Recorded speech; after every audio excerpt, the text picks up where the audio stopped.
Okay, and I see that we have a red light here for our folks on Channel 28. So I will go ahead and uh, open the meeting. Hello, good morning, everyone. It is Wednesday, May 19th, 2021, and we are holding our third budget workshop for this year. I will go ahead and call to order our special meeting for today. And before we go into our agenda, I am going to read how we will be following protocols for this special meeting.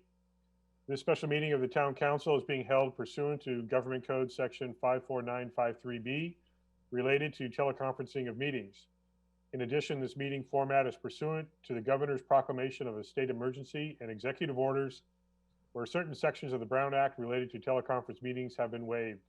The town manager is present in his office. I am present in the council chambers, and council members Moeller, Dornbecker, and Knight, along with staff, are participating remotely by video, audio, in conformance with the governor's executive order. Vice Mayor Dorman is excused from today's meeting. Any members of the public wishing to provide public comment have been invited to do so by email at publiccomment@wyville.com, and we will be monitoring that throughout the meeting. I'll now invite our acting town clerk to conduct roll call and ask each member of the council to confirm if they can hear the proceedings and if they have a copy of the agenda for this meeting. Go ahead, Eddie. Thank you, Mayor. Council Member Knight. Thank you. I can hear the meeting and have the information provided. Thank you. Council Member Dornbecker. Yes to both. Council Member Moeller. I am present and yes to both questions. Mayor Dunbar. Yes to being here and having the agenda. Let it be known for the record that Vice Mayor Dorman is excused today. Thank you very much. Please join us in the Pledge of Allegiance.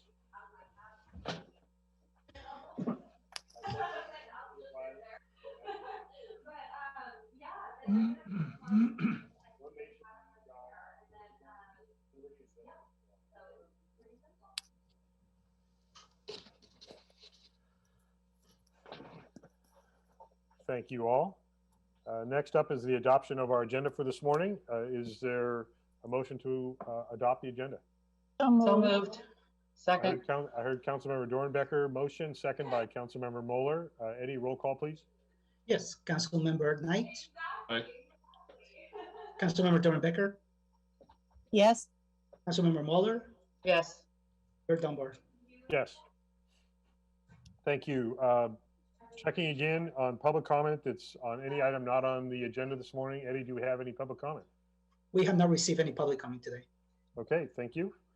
We'll get right to our budget workshop. And before I hand it off to Steve for a quick introduction, I want to acknowledge that Vice Mayor Dorman is unable to join us this morning due to a family obligation, and she is out of state. She did submit a couple pages of questions.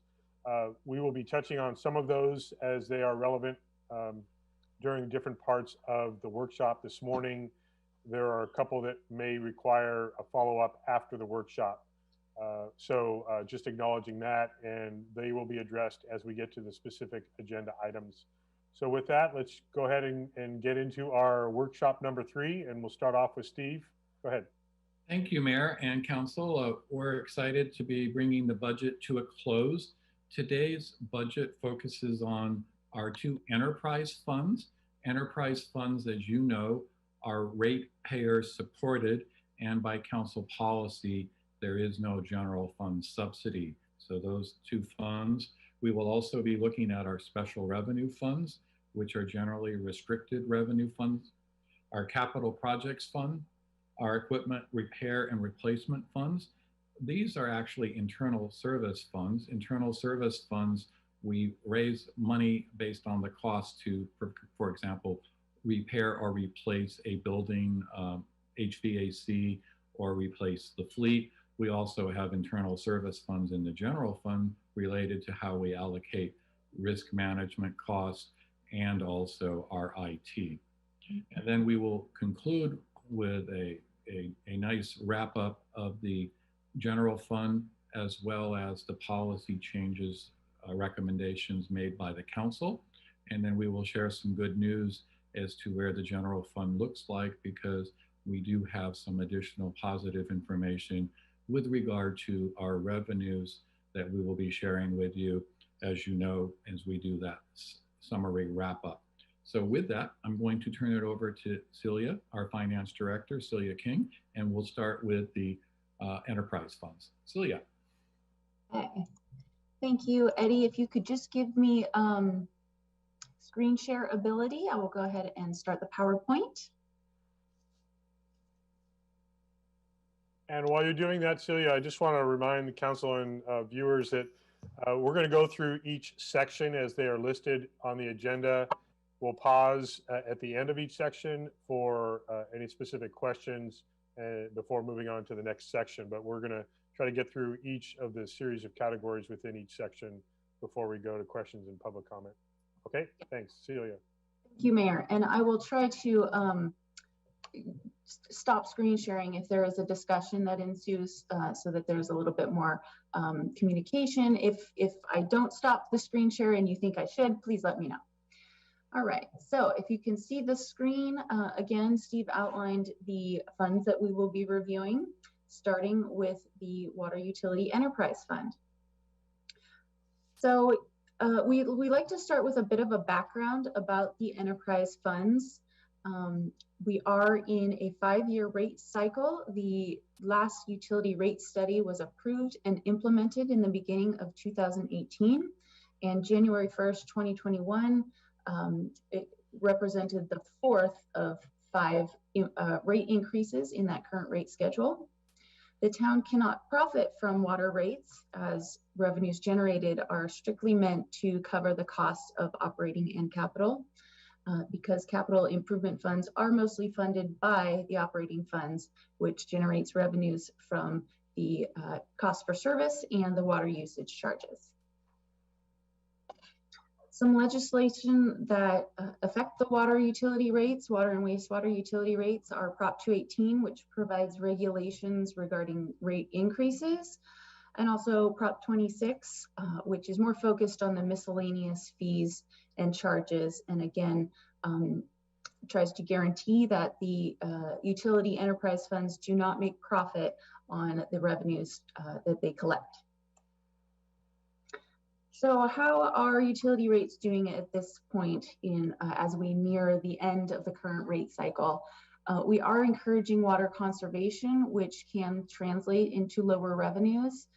Fiscal year 21-22 revenues do take into consideration slightly lower water usage in the hopes that we can reach that 20% reduction goal.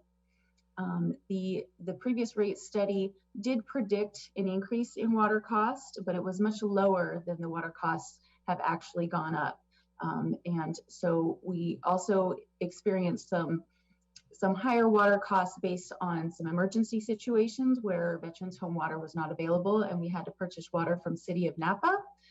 So as a result, the water utility revenues are not keeping pace with the increased cost of water purchases, which is the largest expense in the water funds. And so this has resulted in a reduction of fund balance for the last 3 fiscal years and may continue at the end of this current fiscal year and into 21-22. And this is a review of some of the variables that were covered in budget workshop number 2 that affect operating departments that include personnel costs. A large part of the personnel costs are the PERS charges of $698,347 split between the PERS normal payroll contributions and the PERS unfunded actuarially accrued liability, or UAAL. YEAs did forego the COLA for fiscal year 21-22. There is an increase of approximately 7%, we're assuming, for health insurance. The OPEB and PERS trusts will be covering the health premiums for retirees and the PERS UAAL for this upcoming year. We did do some reallocation of salary and benefits, so that did cause a slight shift in some of the departments. We did experience some staff turnover and reduced part-time seasonal staffing a slight increase to allocated IT costs. And then in the wastewater treatment operating department, there is most likely going to be an increase of about $21,000 for utilities and gas and electric, as we have reviewed this and feel the need to increase it slightly to more accurately represent the true cost of this expense. So that is not included in the materials that were provided for this workshop, because this is something that has happened too late to be published with the agenda, but we wanted to bring it up now and let you know that that will be reflected in the final budget document.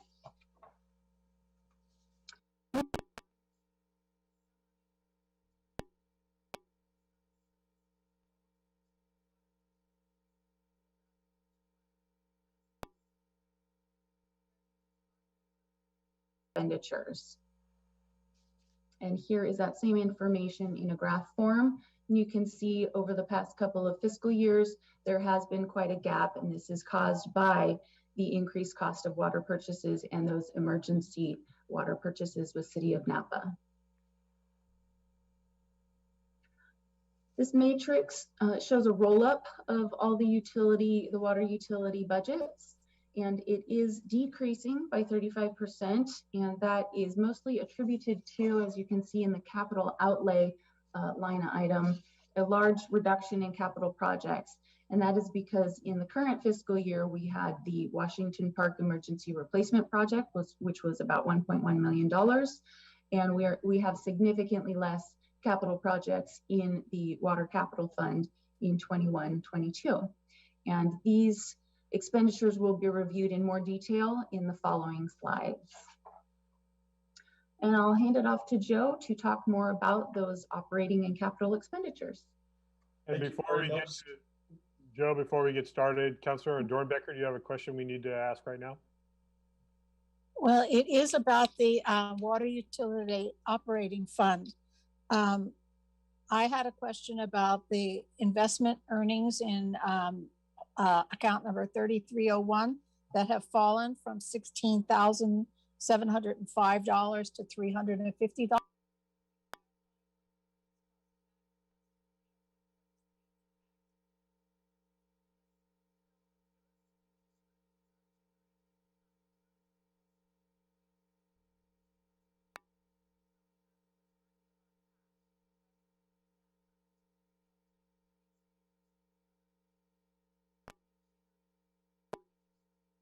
Quite high, and due to the current state of the economy, the interest rate for LAIF has dropped significantly. So that has caused a huge reduction in interest earnings in this fiscal year.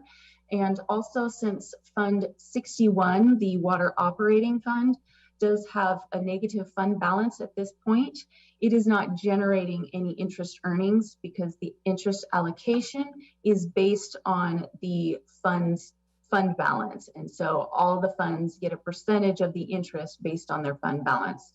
So Water Utility Operating Fund 61 is not generating much interest earnings because of those two factors. Okay, thank you, Celia. I wanted to understand. Thank you. Let's go with Joe. All right, thank you, Mayor, members of the council. Good morning. This slide is the Water Operations and Distribution Fund 614505. So total expenditure for our budget this year is $549,178. It's about 4% higher than the current fiscal year estimated. We have an increase in allocated IT costs, and $1,500 is being transferred from the general fund to subsidize the low income subsidy program per your policy. Next slide, please. Water purchase and conservation. Our total budget for this, as Celia described earlier, a little bit over $1,100,000. Our budget highlights for this year in purchasing conservation: we will be moving to a modified phase 2 water conservation measure, which also includes phase 1 voluntary measures as well. Our goal is to get down to a 400 acre-foot rate, which is what we are now contractually obligated to use from, or allowed to use from the Veterans Home at Rector. These cost increases are driven by the Veterans Home operations at Rector Reservoir and the cost of water purchases, especially from the city of Napa, because it's double what the Veterans Home charges us. So we prefer to stay on Rector water when we can. It's nice to have city of Napa water available when we need it, but it does cost us dearly. So looking to reduce our water overall and certainly trying to reduce our time that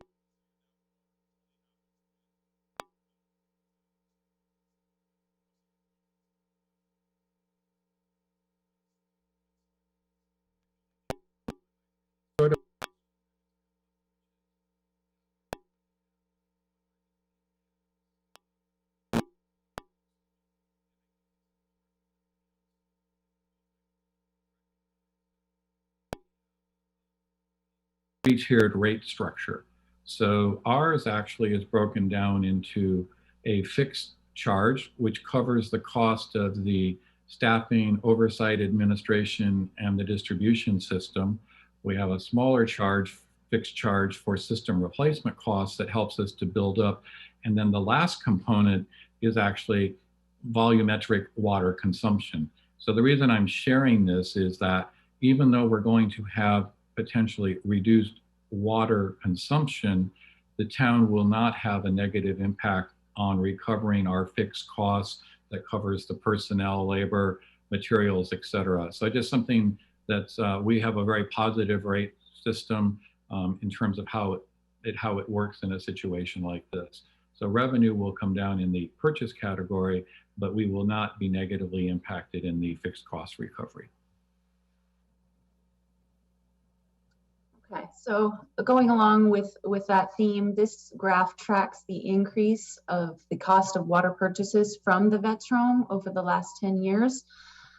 As you can see, it's gone up quite a bit. It may be starting to level out a bit, but is still much higher than was anticipated at the time of the utility rate study in 2018. And again, just for a little bit of background, this is a cost that we really have to analyze to the best of our ability and do a best guess kind of budgeting for, since we will not know the true cost of the water in the current fiscal year until a couple months after the fiscal year closes, which makes it really hard to budget for in May and June. So we're hoping to be around $2,100 per acre foot, and we'll probably be coming to council with an update of the true cost for 2021 later this year. Water Capital Improvements Fund, our total budget down significantly from last year, as you all are aware, after we completed the Washington Park emergency water main and lateral replacement. We're going to continue to build resources for the next few years to recover from that largely unplanned project that was driven by water leaks and an assessment of the pipeline. Next slide, please. The Water Drought Reserve Fund. So our ending fund balance is somewhere in the neighborhood of $853,000. Remember that this fund loaned $1,100,000 to the Water Capital Improvement Fund. That's how we manage that budget. Our interfund loan interest of $6,000 will be received from the Water Capital Fund as that interfund loan repayment begins. And we're going to continue to monitor the drought situation and try to better manage our resources and get real close to that 400 acre foot allotment. Next slide, please. Just to jump in real quick, a little bit more about this interfund loan. So this is not, the repayment of this loan is not something that is budgeted. It is not a true expense in the Water Capital Fund or a true revenue in the Drought Reserve Fund.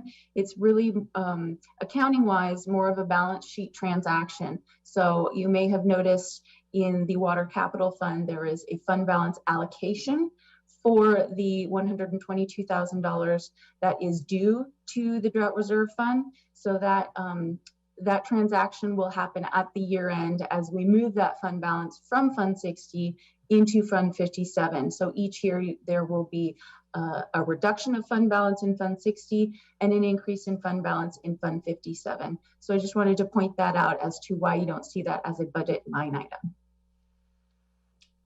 Thank you, Celia. Next slide. Is there a question that we should pause? I want to get through the next two items, and then when we finish this section, I understand Councilmember Knight has a question, but I want to get Joe to complete his presentation. A water connection impact fee. As you all will hear throughout this particular presentation, our impact fees are unpredictable, mostly because we are a built-out environment. So we don't, as a standard practice, budget for our impact fees. Any revenue that is collected under the water connection impact fee will be transferred into the Water Utility Capital Improvements Fund as required by law and by policy. And Joe, if I could, there was a question raised by the Vice Mayor with regard to construction development to sniff up at the Veterans Home. And what the short answer there is, we do not collect impact fees on state-related projects per the agreement between the town. The Veterans Home is responsible for 50% of the water treatment plant capital costs and any pro rata share. And they are also responsible if we need to increase the capacity because of what they're doing, they're responsible. So I think it's just a good time to clarify, since the public is now aware that a large approaching 300 million project will be built, but that is how the capital costs are addressed, is per our agreement between the town and the Veterans Home.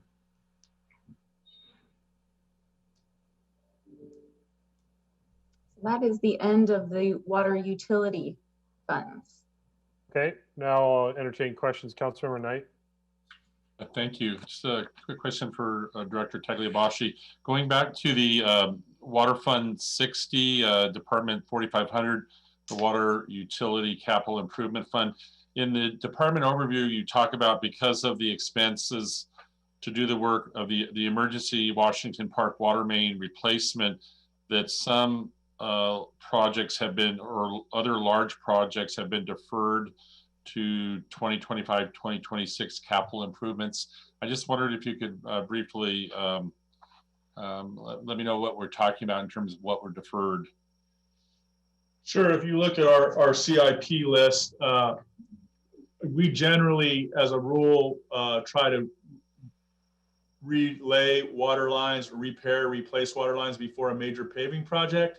So if you look at our paving projects going forward, that's a good indication of where we would be looking to replace water lines. So the Vista neighborhood is one area that's approaching 50. Anything that's approaching 50 years old is somewhere where we look at that kind of project before we put the road in and try to redo the water line, so that both the road and the water line are working together to give us a service life that we have designed into both of those systems. So the Vista neighborhood is one area.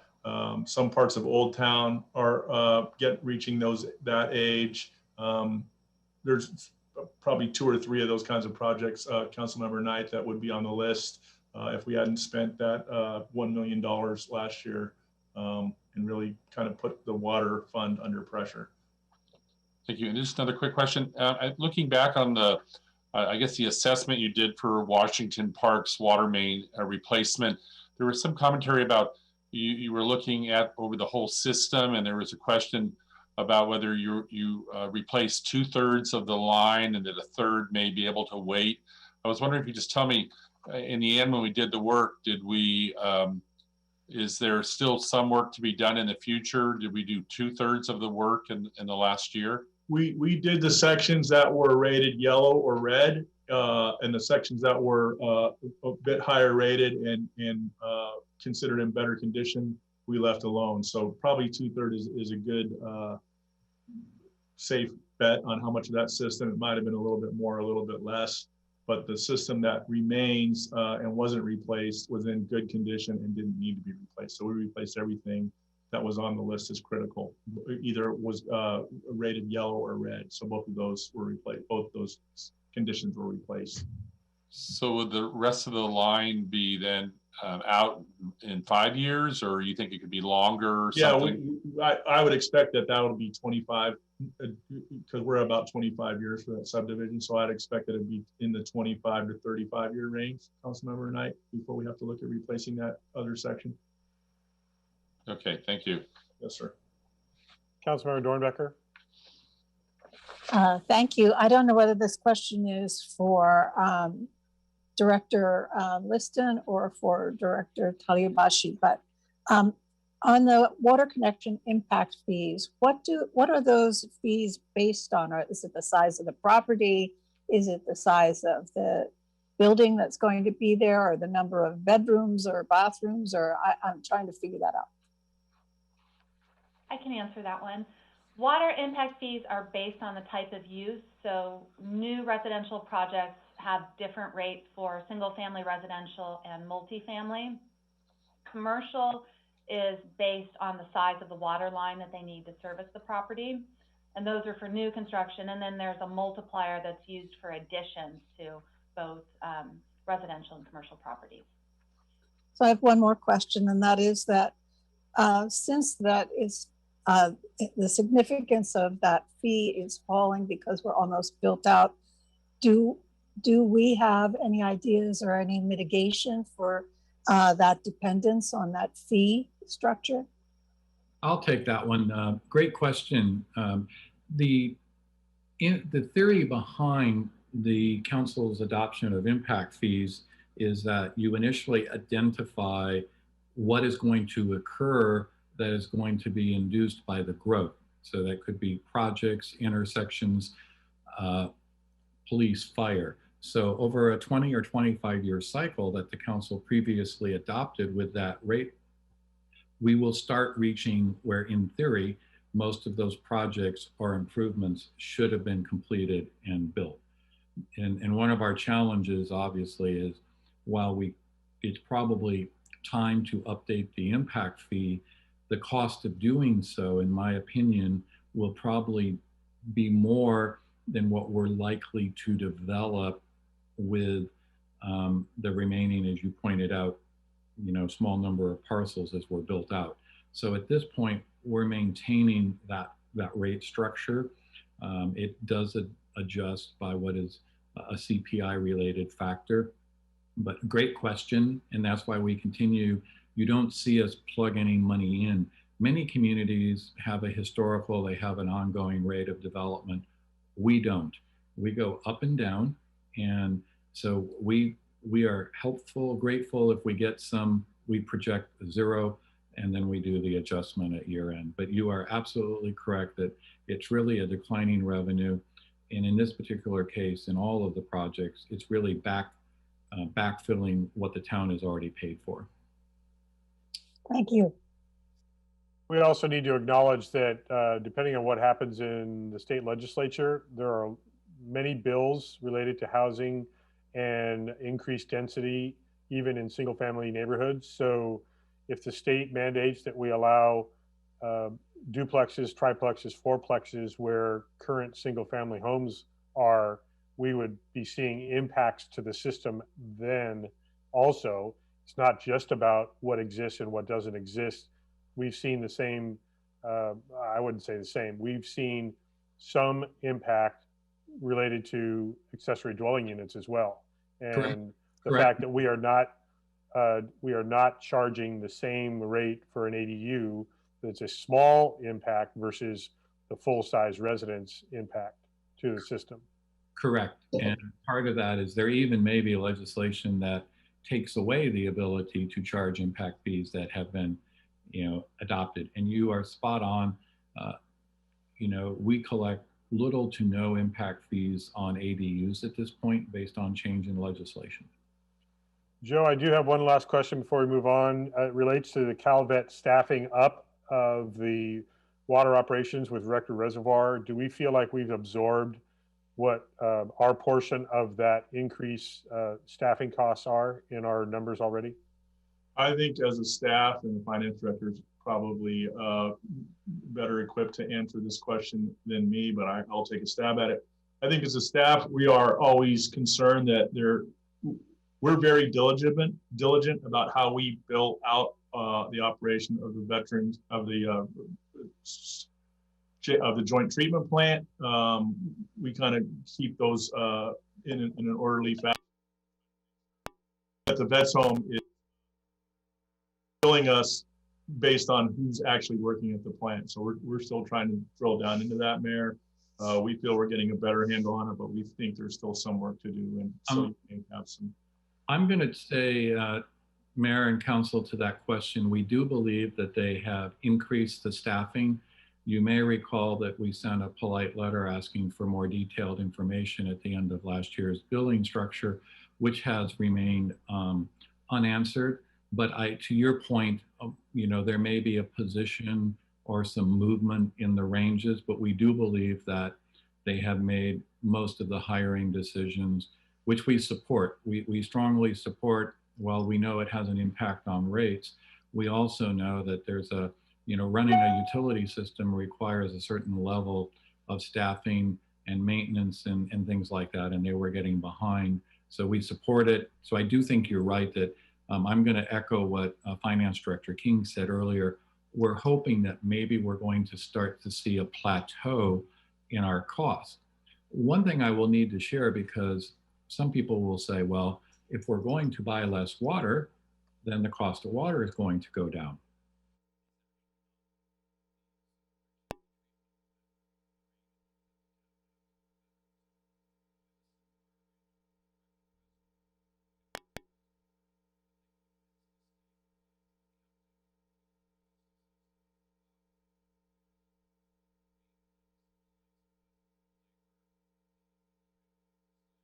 And then they divide it up on an acre feet basis. The two largest customers are the town and the veterans home, and then there are a small scattering, including another state agency, the Department of, I'm going to say Fish and Game, and it's wrong because they changed their name. It's probably Fish and Wildlife or something. But anyway, and a few other spot. So in that sense, the net cost is just going to be distributed over a smaller amount of acre feet. So we're going to see a little asterisk outlier spike in the upcoming year because that full cost still has to be recovered. So that's a little Reader's Digest version on what will be happening with rates and that structure as we move into the year with a drought situation. Thank you. Okay, we're at the end of this section. Just double checking with Eddie, no last minute public comments. That is correct, Mayor. We have not received any public comment. Thank you. Councilmember Dornbecker. Yes, I'm sorry. I do have one more question about that, and that is that in the wastewater utility collection system operations, I know that we sell the tertiary treated water. And where is that revenue counted? We haven't moved into, we're going to start wastewater. So that's next. You're doing a prompt. So we will follow your prompt, Councilmember Dornbecker, and go into wastewater. Yes, that was a good segue. Okay, so wastewater utility enterprise fund, beginning with the all funds summary. So wastewater funds, as we know, have fared a bit better than the water funds in regards to revenues collected. I think what you were referring to, Councilmember Dornbecker, is this third revenue down or fourth revenue down, reclaimed water sales. Oh yeah. So, so that is where that is reflected. And as you can see from the summary, for the most part, the expected revenues have been able to cover the planned expenditures. And here's a graph representing that, and you can see that they have been fairly closely aligned in the last few fiscal years. Celia, can you, we have a question on, somebody did a quick analysis and said, you know, our rates are going up 12%, but yet the revenue is not going up 12%. And that's a great question, and you have a great answer. Can you share that? Well, I think that could be attributed to the fact that the rate increase happens midway through the fiscal year. So the rate increase is not for the full fiscal year. it happens in January, so we only see about half of that increase because we only see the effects of it for half of the fiscal year. All right, moving on to the expenditure summary matrix. So these funds the expenditures are going up by about 29%. And just like the water funds, the main reason is capital projects, but in the opposite direction this time, because capital projects are increasing this year by quite a bit. And Joe will have some more information about the detail of those expenditures as we move into the department and capital fund expenditure slides. Before we do that, just a little bit about the transfers in and out of these funds. So the operating fund 62 does pump money from revenues collected into the two capital funds, $500,000 each for both the capital projects fund 63 and the capital recovery projects fund 64. And there is some debt associated with these wastewater funds. And in fiscal year 21-22, we will be paying the $12,525 to repay the energy efficiency loan, another $164,000 to the State Water Resources Board for the SRF loan. And then the Fund 64 Capital Projects Fund does contribute $29,000 towards paying off the 2020 direct placement funding. I think this is actually should have been updated. Oh, it does. It's Fund 55, which was refunded. It was the 2013 bonds that were refunded in June of 2020 and are now reflected in Fund 55. So it makes a transfer into that fund to help cover that debt service payment. And into the operating expenditures. Thank you, Celia. So our total budget for this year in utility collections, 624510, is around $368,000. That is a very small increase, basically flat from the current fiscal year estimated. We have a small decrease in personnel costs, mostly due to staff turnover. Our supplies and services remain flat. And as we talked about earlier, $1,500 from the general fund is being transferred in for the low income subsidy program as approved by council. Next slide, please. Treatment operations, our total budget for this is a bit over $1 million, $1,167,000. It's a decrease of 2.7 compared to the current fiscal year. Decrease of 14,000. It's part of the highlights. We are no longer going to pay for waste disposal and recycling, as the town of Yountville is now has a new facility, has a new franchise agreement with Upper Valley Waste, and so that will be now included in our normal routine and will be borne by the ratepayers. We also, that cost is almost offset by the increase in allocated IT costs, which Celia talked about in the very early parts of this presentation. And we're paying off a loan here as well for an energy efficient loan with PG&E for our methane gas recapture project. Next slide, please. Treatment recovery. So this is one that went up a good bit, as Celia rightly noted. The reason why our projects for the joint treatment plant or the wastewater recycling facility, that project is being delayed a bit due to PG&E's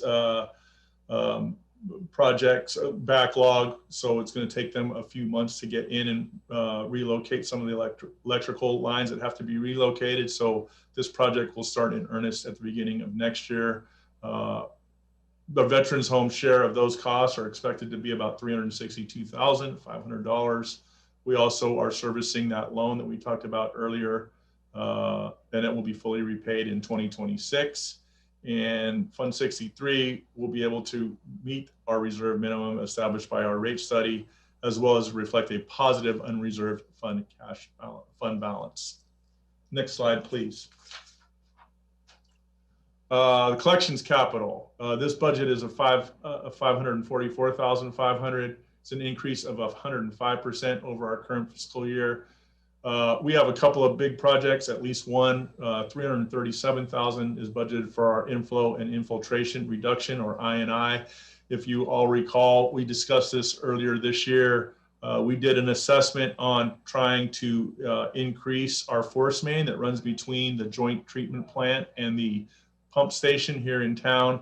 Part of our analysis revealed that we would be a much better use of our funds to try to reduce inflow and infiltration, and that would allow us to actually create some additional capacity in the force main, because we're not trying to shove as much influent into that pipeline.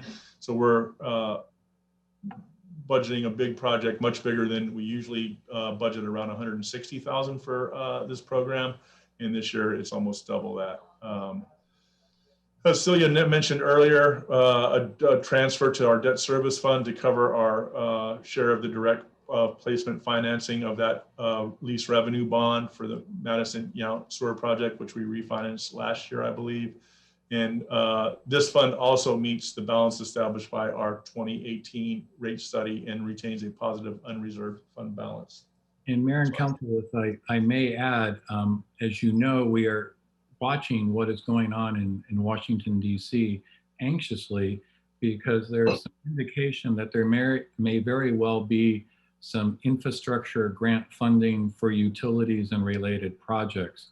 So as we look at our 5-year CIP, we may be in a position where it makes financial sense for the community for us to move projects and take advantage of any grant funding.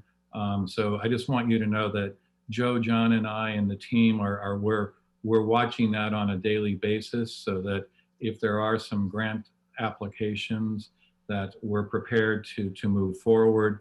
And what is helpful in this particular case, Joe's identified a handful of what would be considered potentially shovel-ready projects that could occur that we have planned in the next fiscal year or the following. So I just share that with you because obviously we would be coming back to you if that happens, but that could be a very positive situation for both the water and wastewater fund with regard to planned projects.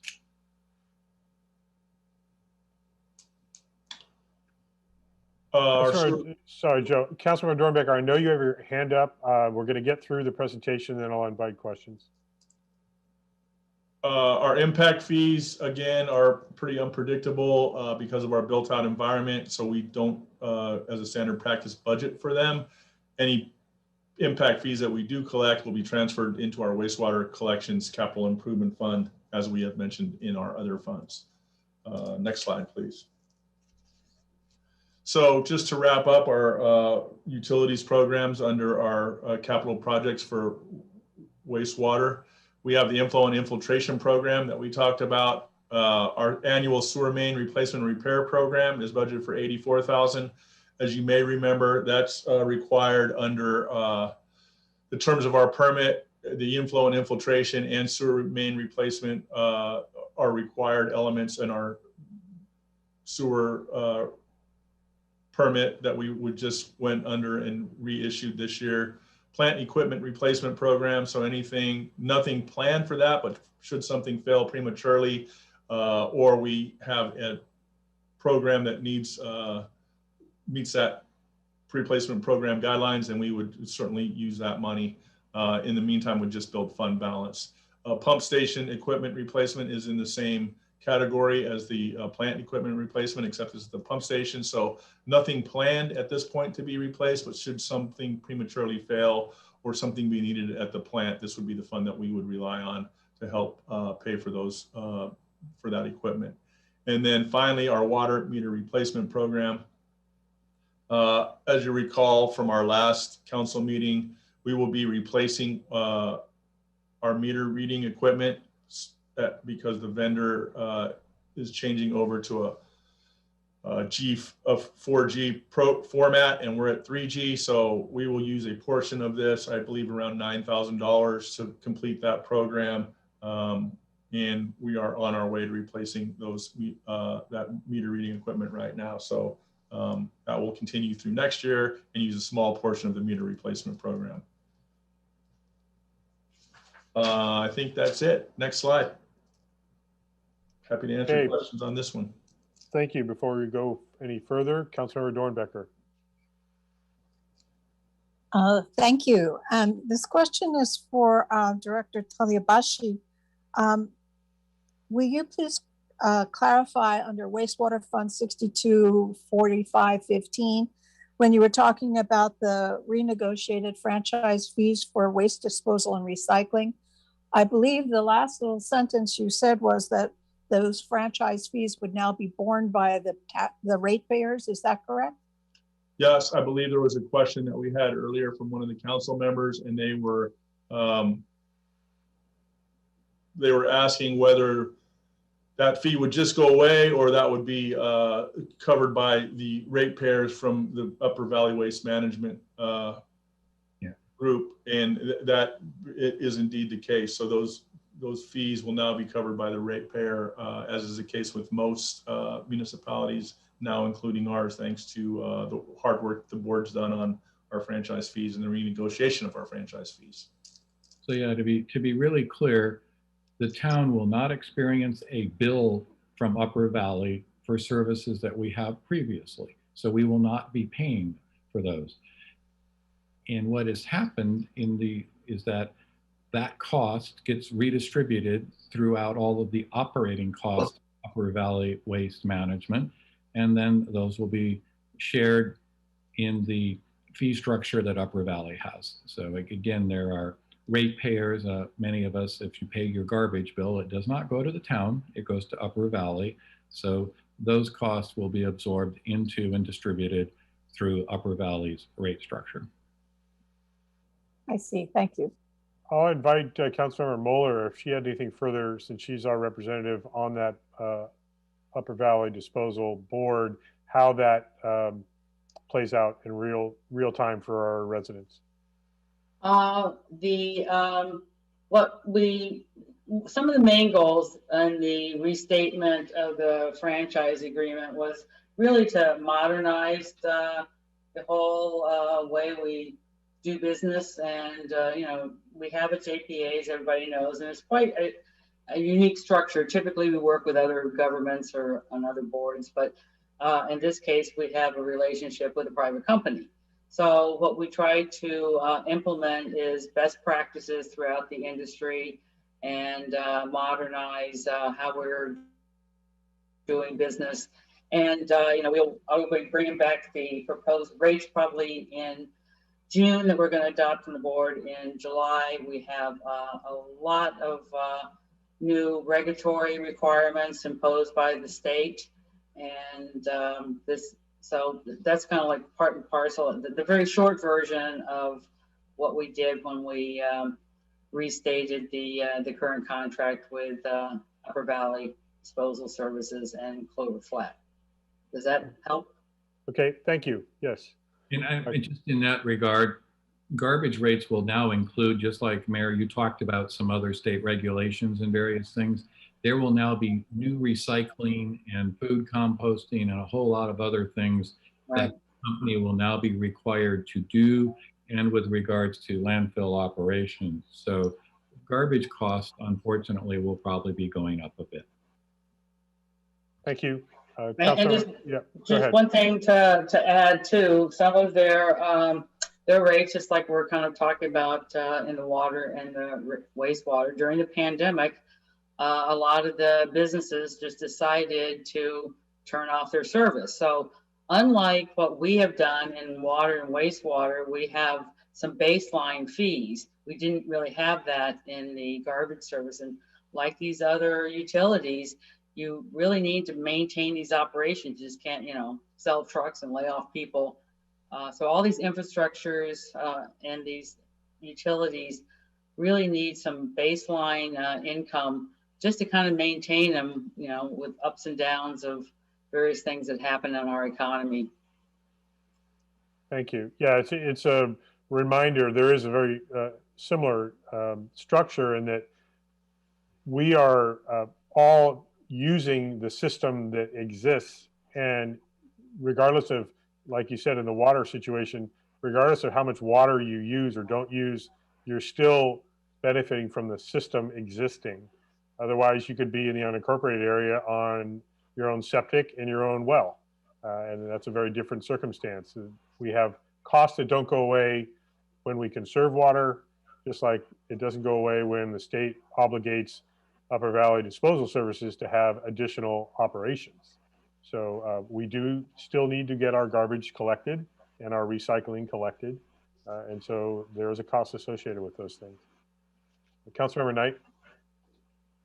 Thank you.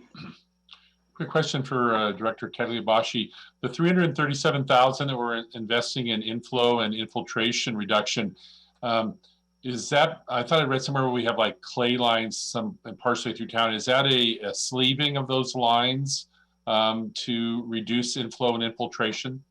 Yeah, that's a very good question, Councilmember Knight. That is exactly what we're doing.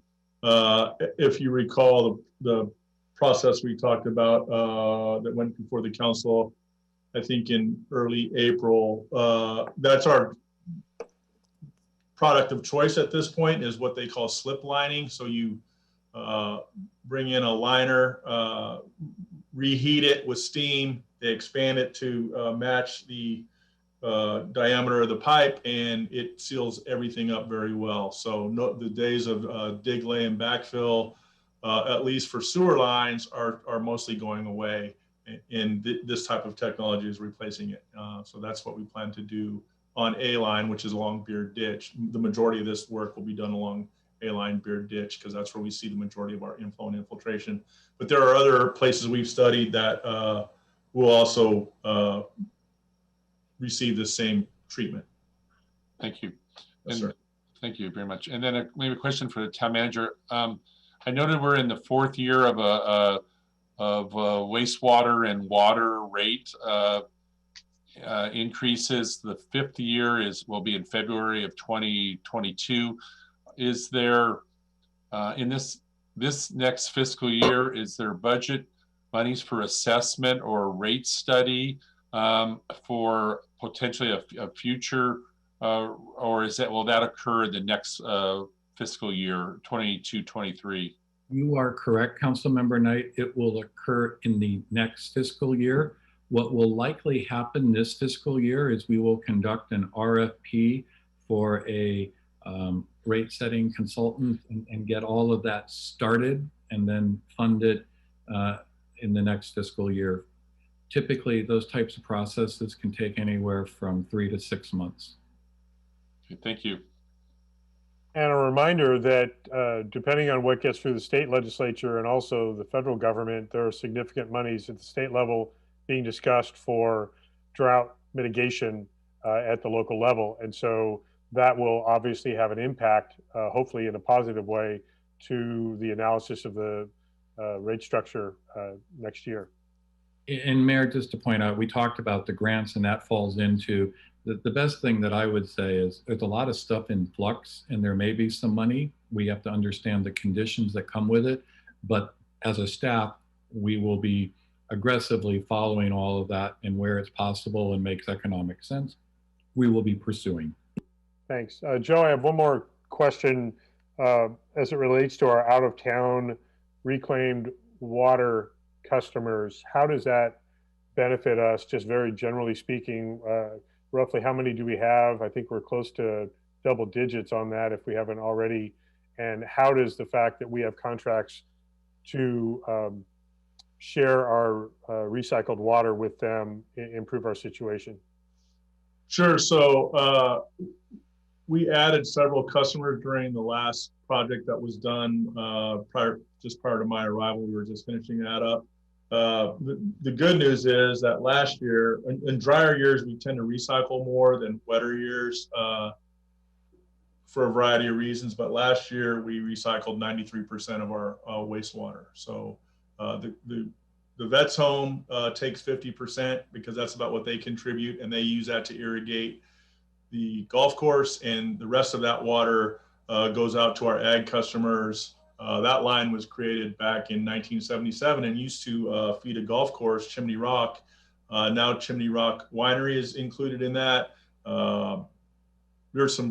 We added some relatively large customers in the last few years, and that's what has allowed us to beneficially reuse the water.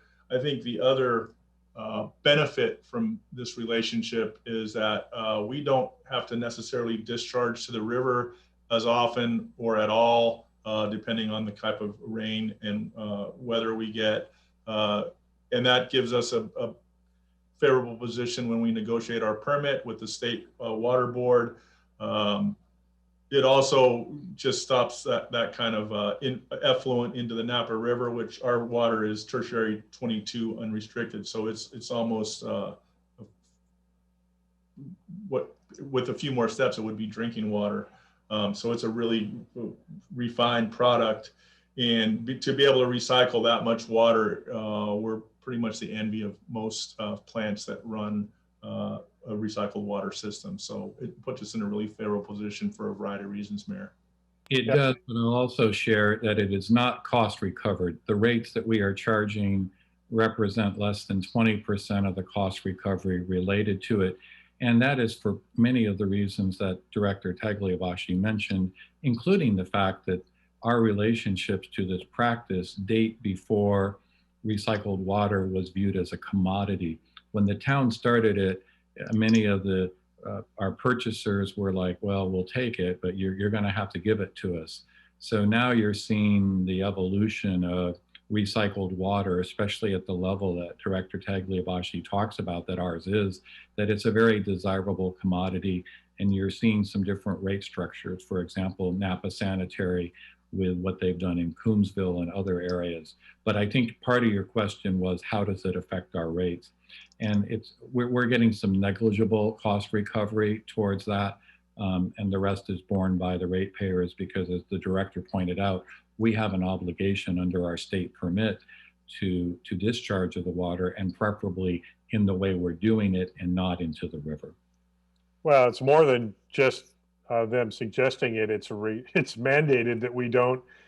We actually have water that's too clean to discharge into the river, especially when the river's levels are down. And so we're in the, whether we have low cost recovery or not, we don't have an option. It would be a lot more expensive to have to distribute that water somewhere else, either by truck or investing in additional underground infrastructure. So, yes, these agreements were set up maybe decades ago, but we had never built storage capacity or any other way to get rid of it either. Well, and it is one of the net operating costs of our system. And I think, Mayor, to not put a too fine a point on it, there have been some questions about us either adding more users to the system or us beneficially reusing that wastewater in our own parks. And the good news, bad news with our recycled water customers, as they now are, is that we don't have enough water when they need it to provide all the water that our customers want. And in the wet season, when we need it to go into their ponds, they draw down their ponds and they accept it, and they're irrigating even when they don't need to as a part of the agreement. So we make enough water to satisfy the majority of their needs, but there are times, especially in the summer when the influent is down coming into the plant, that we can't fill all those needs every day in exactly the way they want. A perfect example is we just had someone come in this week who's going to do a little they're going to do some dust mitigation on a project out on the Silverado Trail. We can allow our recycled water by municipal code to be used for that purpose. They wanted around 45,000 gallons, and we're going to give them about, I think, 20,000 gallons, so less than half that, because we just don't have the product to give them and still provide the water to our contracted customers. So the good news is we're using all we can get, and if we had more, we would be able to use more. But for right now, our customer base is set up very nicely to match our plant's output. And basically those vineyard clients are our spray fields is kind of what it comes down to. We have no spray fields like some communities where we could be distributing that into a natural environment. Other than the golf course at the Veterans Home, that's about it. That's absolutely correct, Mayor. Right. Okay. Thank you. I believe that finishes that section. Oh, I have a. Councilmember Mueller, go ahead. I just wanted to add to this discussion that, it's quite interesting about the wastewater and calling it a commodity. But, you know, another major issue is that if we were to use any of that in town, we'd have to lay a lot of purple pipe. That is extremely costly. So if people are thinking, well, maybe we should use it, you know, I just wanted to bring up the very high cost of laying the purple pipe to run it to our parks, et cetera. So that's all. Thanks. If I remember correctly, it was somewhere around $1 million to extend the 1 mile from the pump station out to the east, and that, you know, you can extrapolate that back down. We've talked over many years about can we get it to Yountville Community Park or not, and then that's when gravity comes into play and undergrounding, because trenching for any reason is very expensive. You are correct, Mayor. We actually did, and it may be 10 or 12 years ago. It predates Director Tagliabashi, but we did do an analysis, and it simply was not cost feasible. And more importantly, while we think of Veterans Memorial Park and Community Park as large, they actually will not use very much of the treated water in comparison to the volume that is being, distributed on the vineyard. So again, when you look at it, it would have been a very expensive proposition. Well, and we have chosen the more practical and I think appropriate alternative, which is drought tolerant landscaping in all those areas. So we're reducing the water that's needed, since it's not really feasible to get the reclaimed water to those sites, especially, as you said, relatively small in comparison to tens or hundreds of acres of vineyard space. Okay, Councilmember Mueller, I think your hand's still up, but we covered your question, I believe. So we can move on to the next portion of the presentation. Before we do that, Eddie, just another quick check-in, any additional or any public comment on what we've just covered? We have not received any public comment. Okay, thank you very much. Let us proceed. All right, here we go. So this is our state gas tax fund. It provides some funding for 4305 and also for our CIP program. This is the $70,000 is budgeted.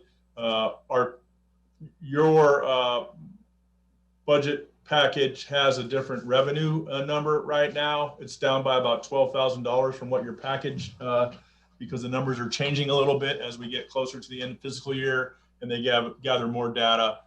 Michael Coleman is able to provide a better estimate. We are now expecting about 66,000 in revenue. We are budgeting 70,000. We do have a fund balance, so we can budget just a bit more than we're expecting in revenue. And this fund is used for plan, specs, and engineering, and that's the main budget for this item. We could use it to provide some support for the paving program if needed as well, but generally use this to build and manage our plan, specs, and engineering for the project.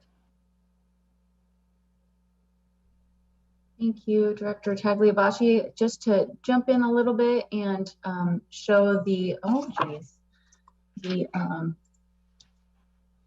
online budget book. You got kicked out, Celia. I did. Timed out. Sorry about the delay.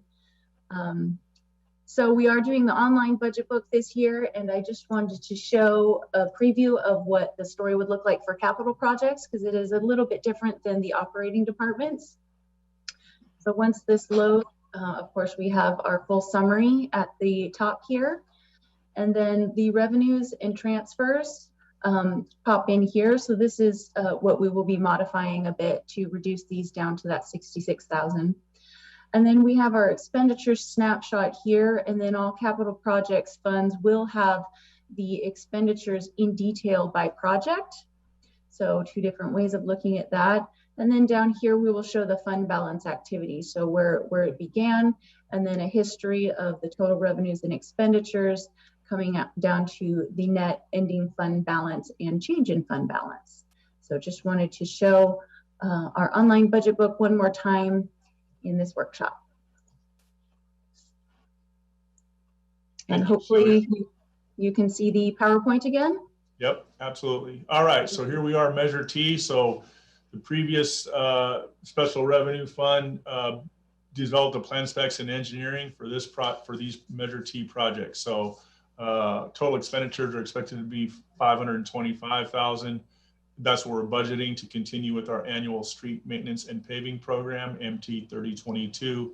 This year's project includes the Washington Park overlay. So the plans are to overlay, I'm sorry, not Washington Park, Washington Street. That's a misprint. So it's a Washington Street overlay, and we will be overlaying from Yount, the intersection at Yount south to town limits just past the Catholic Church. That is the plan right now. We are currently removing and repairing some curb, gutter, and sidewalk, and some handicap ramps that don't meet the current standard. And then that will allow us to continue with our Washington Street overlay project, hopefully in the fall. Additional paving programs would follow in spring of 2022 if we have funding to perform additional paving programs. Next slide, please. This is our SB1, or Armor A, as they call it, in Sacramento, Special Revenue Fund 26 is what it's known by here. Total expenditures are $50,000. We're expecting $57,000 in revenue for curb, gutter, and sidewalk.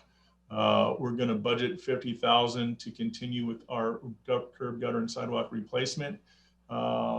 These improvements are going to, they're in the process now, and they will continue on Washington Street between Yount and Southern Town Limits, which is where the project will be. Once we finish up with Washington Street, we will fall back to our plans from previous years and continue with the Heritage neighborhood, where they need a couple of ADA ramps to meet the most current standard, and then into the Vista neighborhood to upgrade the couple of ramps and some curb and gutter that needs repair in that neighborhood, if funds allow. Next slide, please. This is the Measure T equivalent fund. So under the code and the rules for Measure T, 6.67 of all money set aside for Class 1 bike improvements, and that's countywide. We have met the Measure T equivalent fund obligation, both with our latest path project at Oak Circle and also the path projects that we did here out back of the school property from Fennell out to Yount. So we didn't budget for that this year in an effort to preserve some of the general fund monies that could be used elsewhere, as we have already met our obligation for this year for this fund. Next slide, please. The Measure A maintenance fund, as you all recall, we did several large projects with our Measure A project money. We did have a small amount of money left over. We transferred some money from our flood wall capital maintenance fund, Fund 76, and put them all into the Measure A maintenance fund. We do have a small amount budgeted for this year. We don't have any projects planned for this other than our normal inspection and a little bit of weed eating around the flood wall. But we do have a placeholder of $20,000 in case we have a need for some capital improvements on the flood wall. Should that not be used, that money goes back to fund balance, as it is going to do at the end of this year. Next slide, please. This is what we talked about earlier, the flood special revenue fund 76. This preceded the Measure A maintenance fund, and we transferred that money in 1920 to Fund 75. So this fund is no longer an active fund. Next slide, please. Happy to answer questions on the special revenue funds if you have them. Yeah, and before I forget, I want to acknowledge and ask you a question, Joe, about Yountville Cross repaving.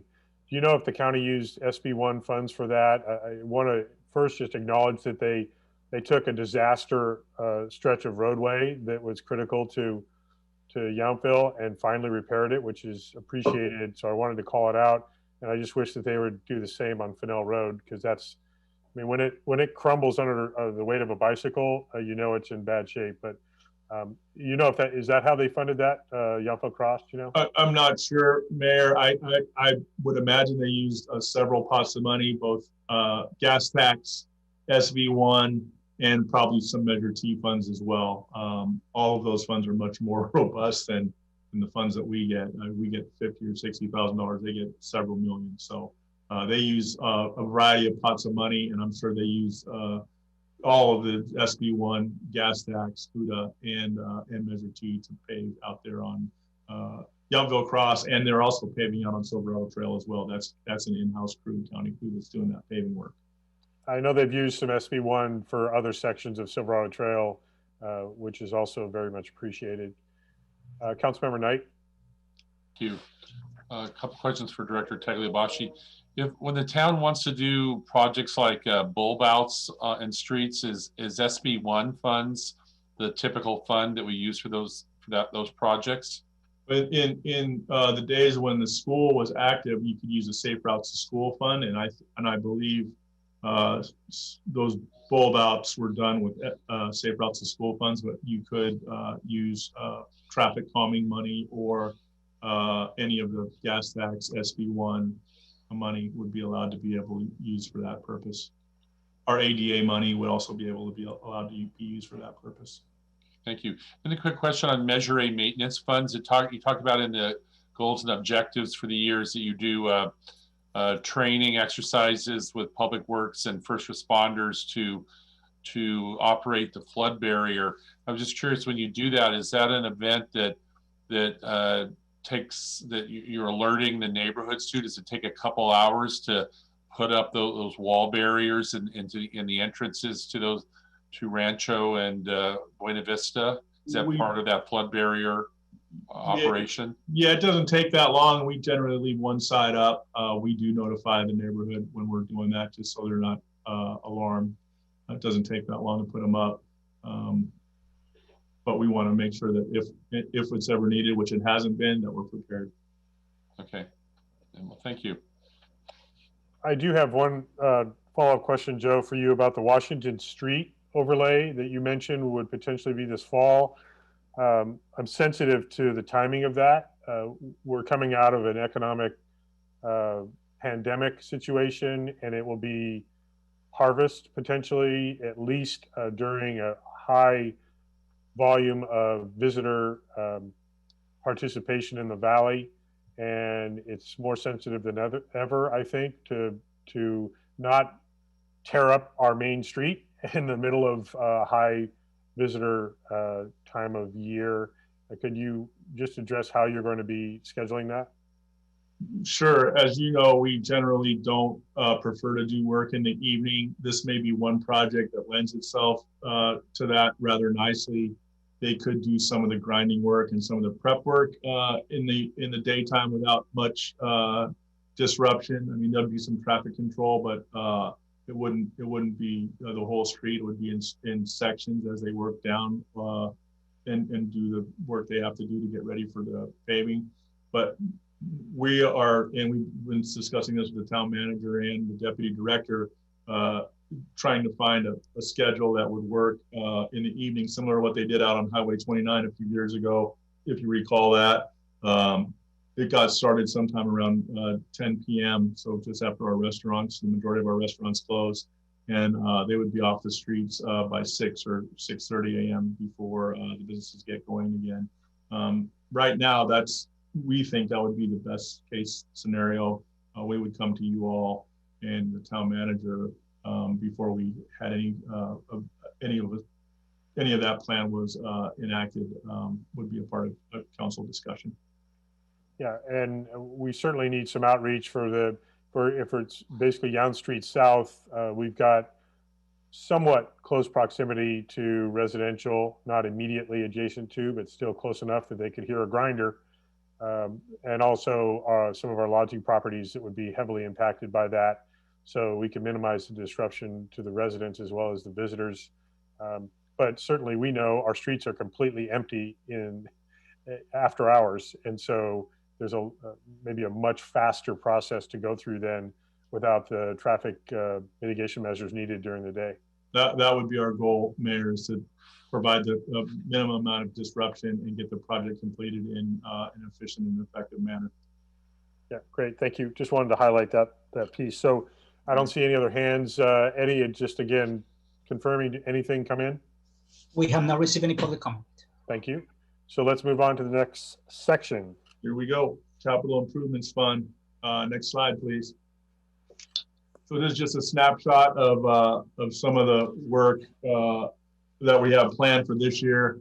Community facilities, we don't have anything planned for the community facilities. We have pushed a majority of those projects, or all of those projects, until outer years when the economy recovers and we can better plan for that work. We have some community projects on the books, about $256,000. Most of that is rolling over the amount of parks money that we're going to have for that two-room restroom that we're building on the upper end of Yountville Community Park. So we'll be rolling about $130,000 of that. And there's some other larger projects that will also take up the majority of that money. Drainage and flood control is reduced down to about $9,000. Nothing really planned for that, but in the past we have done some improvements on Starkey. We did an improvement out on the Vine Trail behind the French Laundry Garden. So those kind of projects lend themselves well to in-house staff, or a combination of in-house staff and contractors performing that work.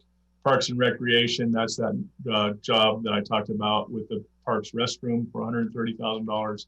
Streets and Transportation, that's mainly our surveys and monuments and traffic calming, for a total of around $430,500, and that does include our contingency. Next slide, please. Just to remind you all of how we've modified this budget. These were projects that were planned for this year. We recommended they were deferred, and council agreed with us, so we were going to resurface the gym floor. The pandemic didn't,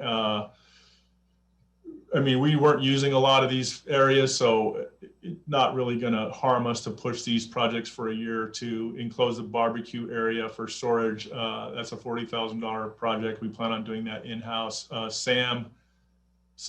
Director Holland and her staff have hung some temporary draping that actually looks pretty nice in the interim. We're going to replace the roofing on the bus shelters, the new Vineyard Park path.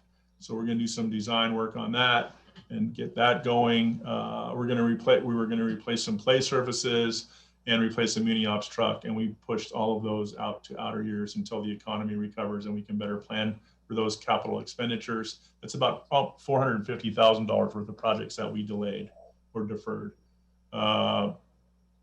Next slide. Sorry, I don't know why that's auto turning. It's just giving us a good challenge. See if I'm up on the paperwork here, Celia. So our total budget, $430,000. Three Wares Park is going to get hopefully a TDA 3 grant. We're still waiting for word of that. That could be broken down into a couple of years. So that's going to include ADA improvement, ADA accessibility improvement at Forester Park and at Three Wares Park. We're still in design on that. And like I said, we're waiting word on if that program will be funded through TDA 3 funds. That we should get notice of that shortly. The restroom construction at Yountville Community Park is going to continue. That's a $200,000 grant, $177,000, sorry. We're going to roll about $130,000 of that over. We are having some progress payments as the building is under construction right now at the prefab facility. Our general fund contribution for FY 21-22 is around $100,000. And Joe, just a couple comments. As we move forward on Forester and Three Wares Parks, there will be community engagement workshops and meetings. And also, I just want to give a short Fund 50 history. And 10 years ago, Capital Projects Fund 50 would have funded a whole lot more projects. And over time and evolution, we now have Measure T, which pays for Measure T and SB1 Fund 26, they pay for most of our street and roads projects, whereas 10 years ago, you would have seen significant projects. Also, Fund 81 and 82 are also shifting things that we may have purchased in the past. Director Tagliabashi mentioned vehicles and infrastructure replacement for our buildings and stuff. And through the council's support, we have been putting money into Funds 81 and 82, which you'll see later, but they're all identified to replace either buildings and facilities and things.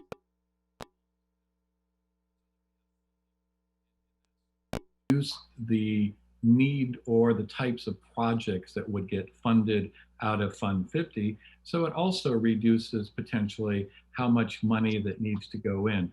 So Fund 50 is still a very, very much a general funded project, and now that's really the focus.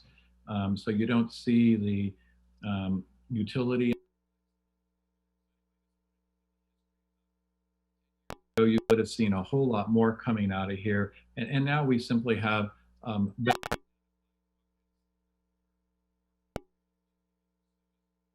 history.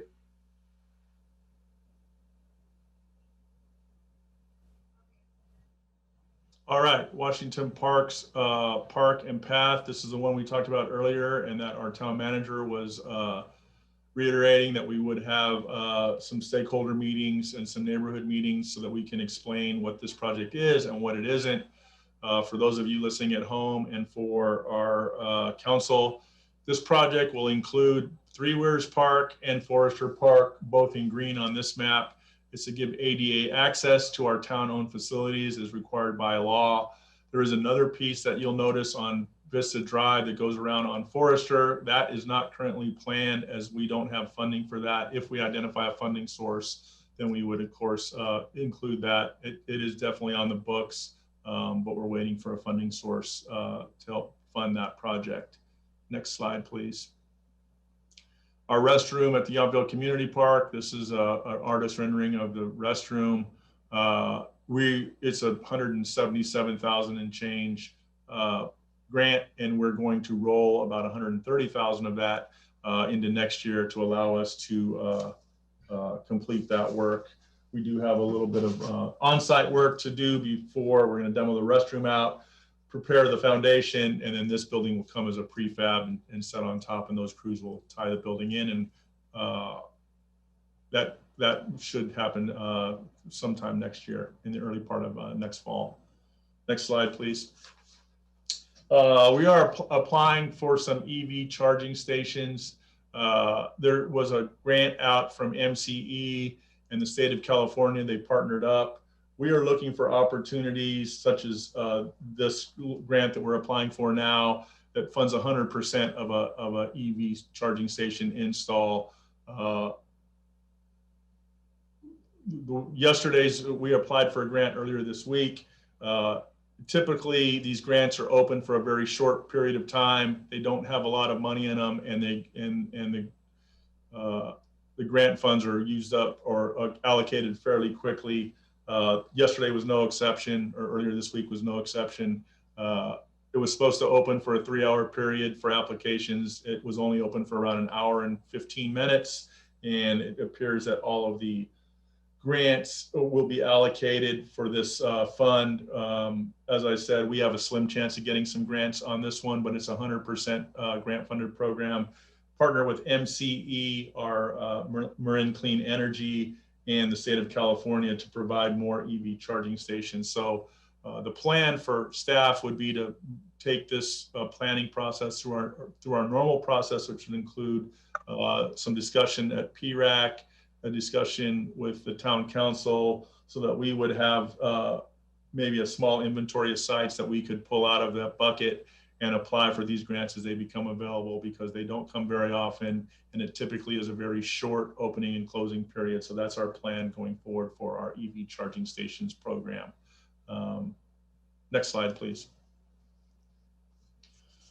These are some of our annual programs that some of our Fund 50 general fund money goes to fund. Our ADA accessibility improvement program. This is part of the self-evaluation and Transition Program that was approved by council in 2015. I think we're in year 6 of 12 right now.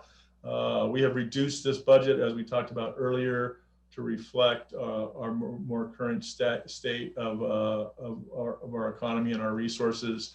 GIS mapping is going to continue. This is also reduced. Our townwide drainage and erosion program, the ongoing surveys and monuments program, and traffic calming all are included in our annual programs list.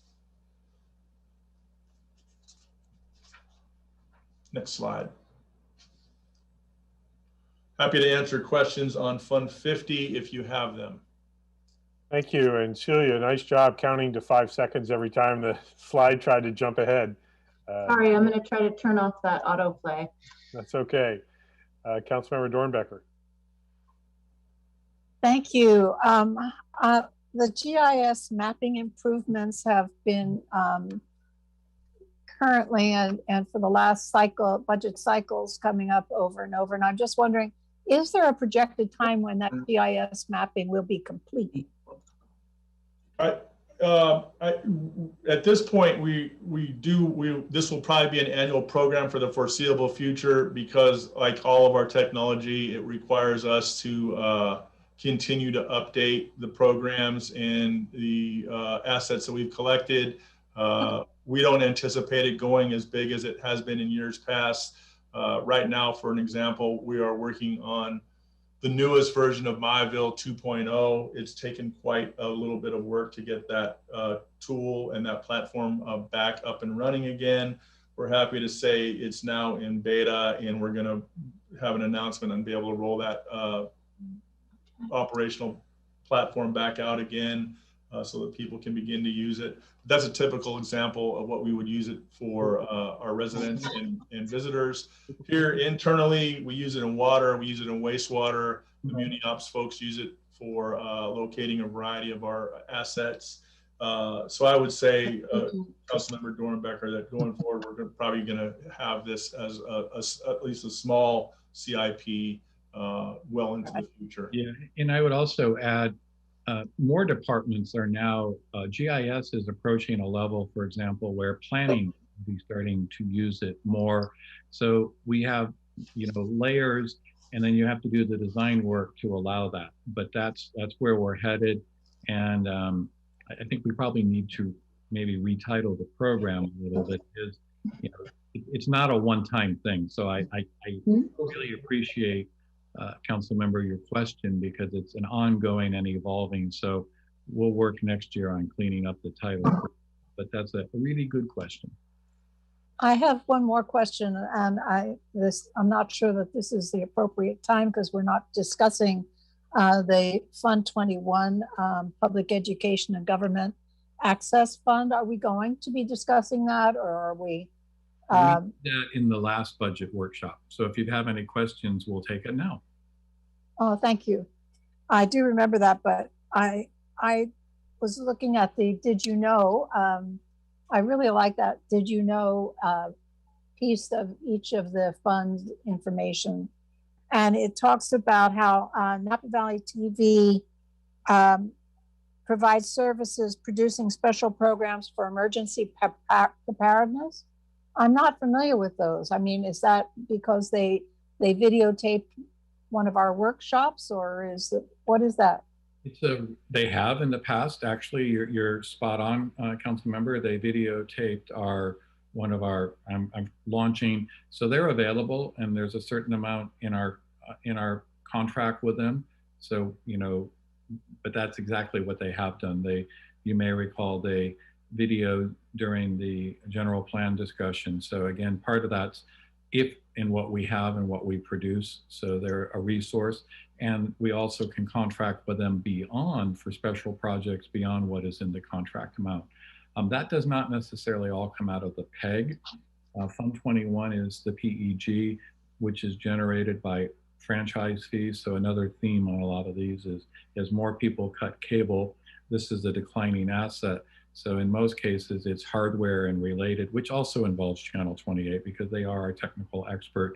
So in this year's budget, we have a $5,000 placeholder should a piece of equipment need to be replaced, and we have a modest balance.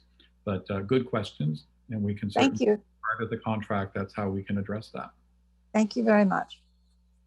Joe, I've got a couple questions for you. I'm going to work backwards.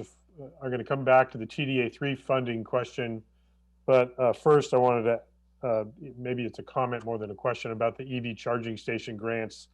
I know that the Climate Action Committee, the countywide committee, has been discussing EV stations throughout the valley. And I'm wondering how our communication through that platform with the county is happening. In addition to the funds you just identified, we may be seeing other partnerships, whether they be sponsored charging stations or other colors of money that we might be able to tap into. Do you have any thoughts on that ongoing relationship with that committee?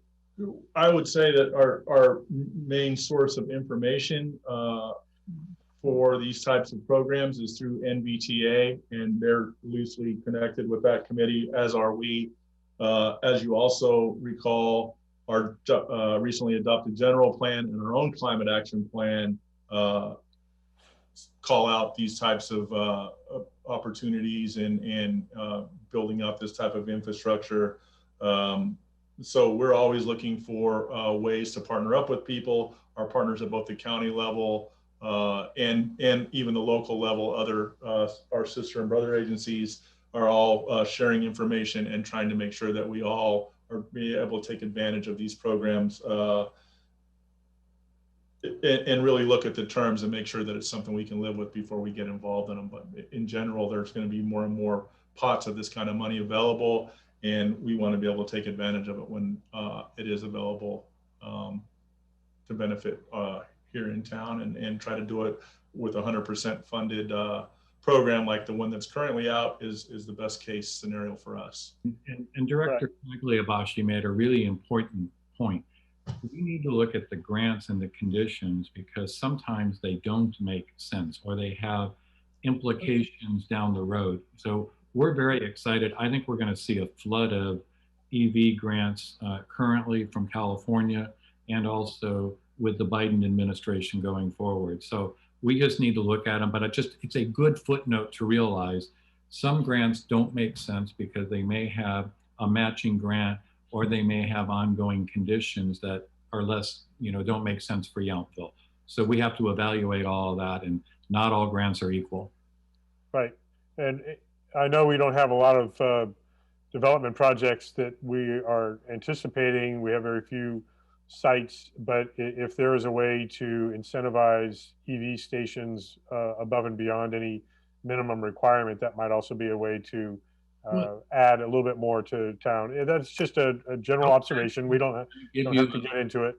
But this could be where you're talking, Mayor, may actually not so much be a budget issue as a zoning and design issue, that going forward, especially for commercial, we may want to start having conditions that projects have EV parking in their parking lots, et cetera. So that's a planning type thing, but we can work on that through that and start addressing that, because the public can't be the only place that's providing, and we've seen a few of these be built by some of our lodging, but it may need to become more standard in private parking lots that are open to the public, so that their customers can charge while they're shopping, dining, or staying overnight.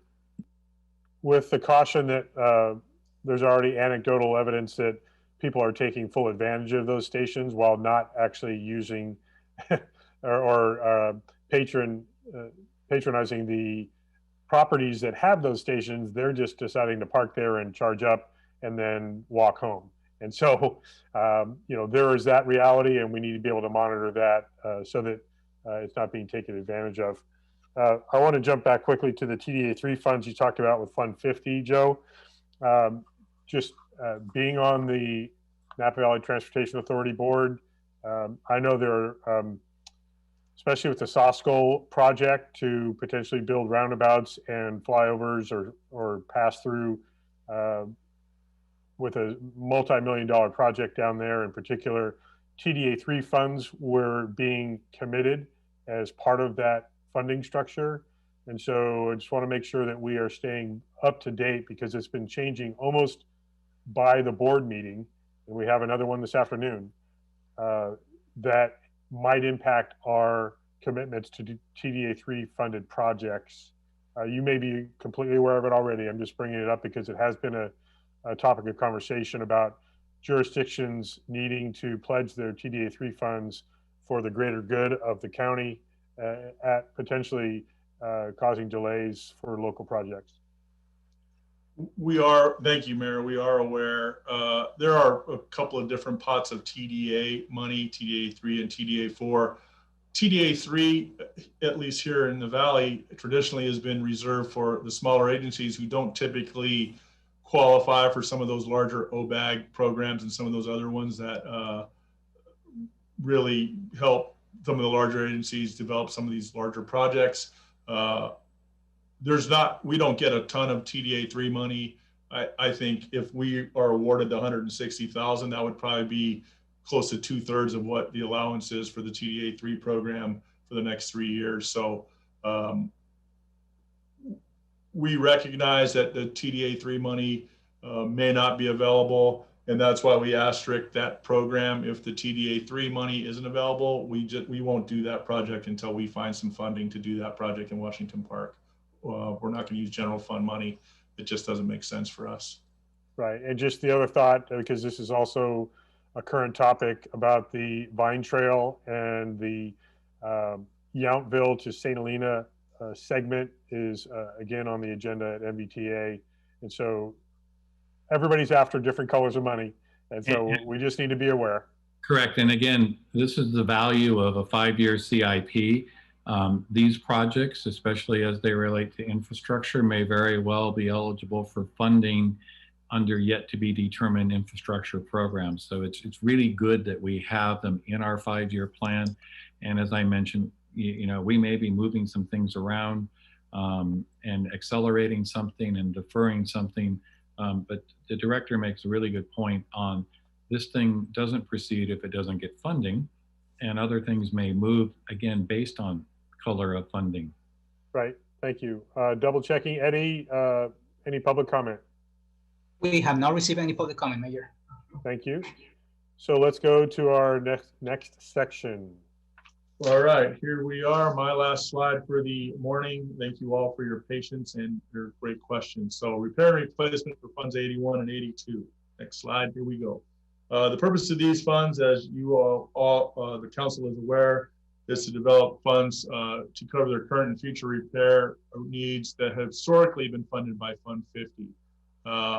They're programmed in our 5-year CIP and approved by our council, the town council, as a part of the budget process. We don't have any expenditures budgeted out of either Fund 81 or 82 for the next FY 21-22. Again, we're trying to preserve the resources, the general fund and the Capital 50 fund, and pushing these projects that are on this list that we talked about earlier isn't going to provide any real inconvenience deferring these projects, and we will continue to look for grants and or wait until the economy, we have a little clearer picture of what the economy is going to do, and then budget and plan for those projects at that time. They're not going to receive a general transfer from the general fund for Fund 81 or Fund 82, and we're going to continue to evaluate the funding necessary to support future replacement needs. We feel, staff feels, and we're continuing to try to analyze this, that both funds are pretty close to being funded at a sustainable level, meaning we won't need any large cash infusions. Some of the bigger projects that we've done, the roof on community, on the post office, a couple $250,000.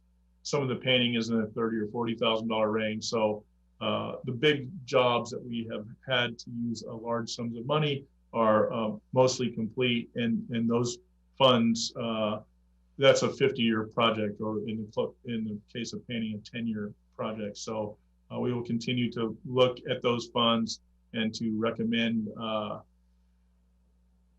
keeping to support those funds. But at this point, it looks like we're pretty well funded for both of those funds, 81 and 82. Eventually they'll become a true internal service funds. and annual budget funding will be appropriate out of our general fund department. So if we need a truck or a piece of equipment for Muni Ops or something for the community center, community hall, it would be budgeted out of those funds, taking it out of Fund 81 or 82 and putting it in the appropriate general fund budget unit to fund that project or program. Thank you, Joe. I'd just like to also expand. This is the type of analysis that we need to do every year. So what we do is we have a list. You know, if it's the fleet, we put something new on, we put a life cycle.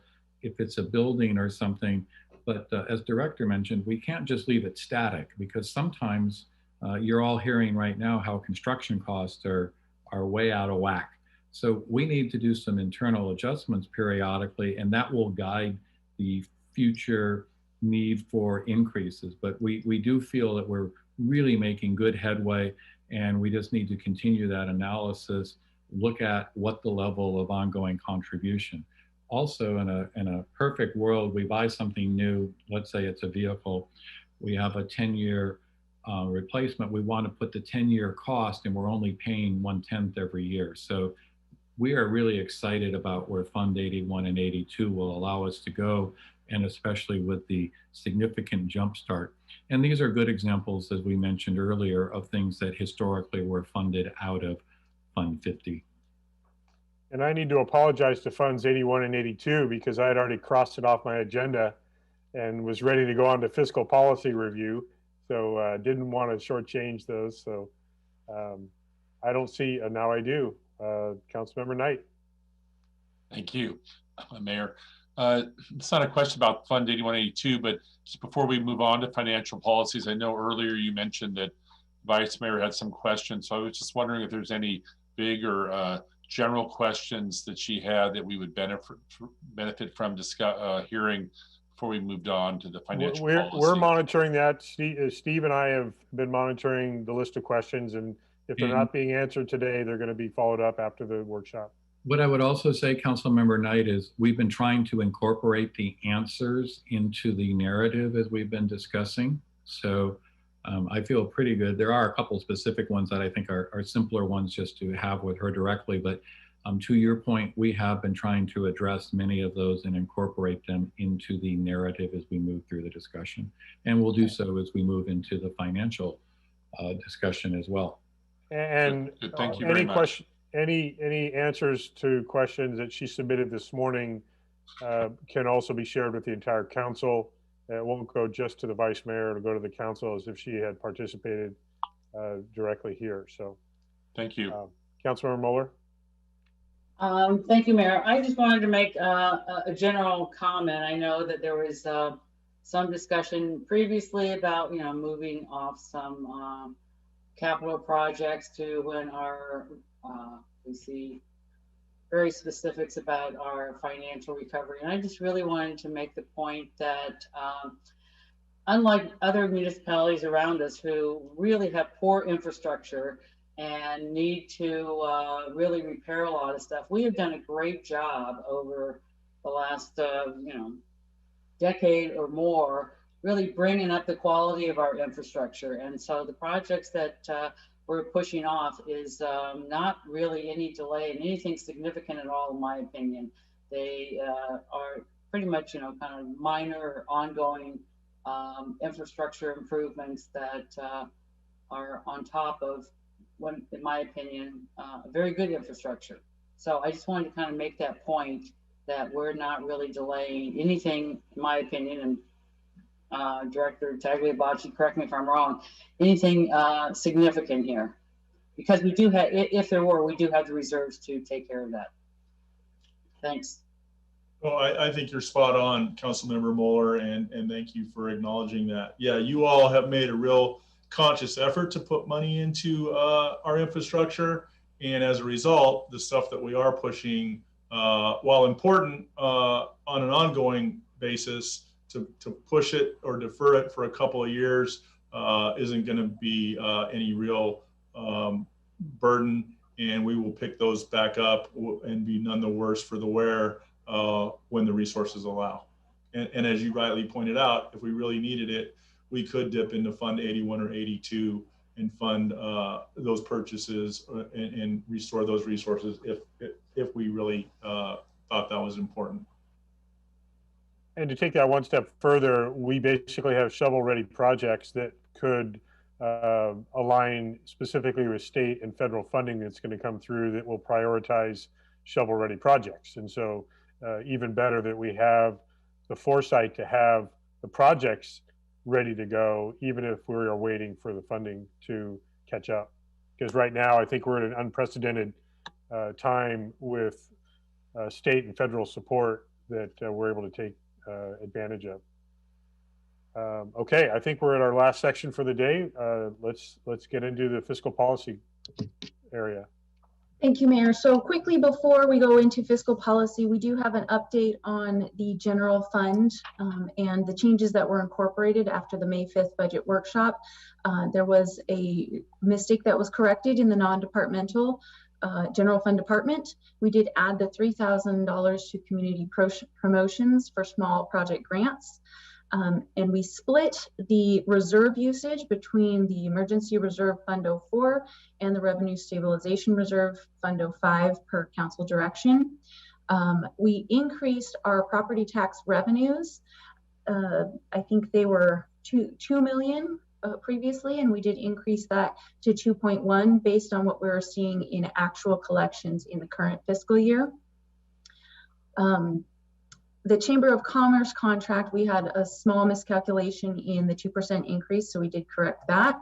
And then we did add another 20,000 in revenue for franchise fees based on the new agreement with Upper Valley Disposal, which is a new revenue source that takes effect July 1. What is not on this screen and probably should be, but we did mention in a slide before, the transfer from the general fund to the capital projects fund 50 was reduced from the original $200,000 to $100,000. As we finalized the budget for Fund 50, we did see that it had sufficient balance, fund balance available to receive a lower contribution from the general fund. And then these next few slides are the dissection of that general fund summary page, starting with the snapshot of the fund balance, revenue and expenditures and transfers. And we are projecting a net positive for fiscal year 21-22 of about $340,000. Feels good. The general fund transfers. Here you'll see where we reduced the capital projects transfer down to 100,000. We split the reserve usage in fiscal year 2021 between the emergency reserve and the revenue stabilization fund. And we are projecting a very small usage of those reserves. So that's some good news as we're seeing more revenue than we expected in this current fiscal year in property tax. And in fiscal year 21-22, we are assuming that we will not have to use any reserves in that fiscal year, and we'll have enough to cover operating expenditures. So that is a very positive, as previously we were expecting to use about 150,000, and we no longer think that we will have to. So that is great news. And then that will affect our fund balance allocation. We are able to cover a budget contingency of 5% of general fund expenditures, and also have an unassigned fund balance of about 343,000 at the end of the next fiscal year. So we just wanted to review the update of that general fund, those general fund changes with the council. And if you'd like to answer any questions at this time, or if you'd like to move right into fiscal policies. I will just very quickly, I wanted to point out the splitting of the emergency reserve and the revenue stabilization funds. We just need to be very careful this year going forward. I know that we kind of found that as a compromise as a council to share between those two funds. Given the severely dry conditions and the elevated fire threat, we may be, dare I say, we're more likely to need emergency reserve funds than revenue stabilization. It's hard to predict, but we need to be very careful about not tapping too far into that emergency reserve fund that might actually be a source of emergency funding as we look to what might happen this summer and fall. So I mean, we'll have to respond to whatever happens, obviously, because we're still very much in an economic recovery mode as well. But thank you for those summaries and reminders of the changes we made in our previous workshops.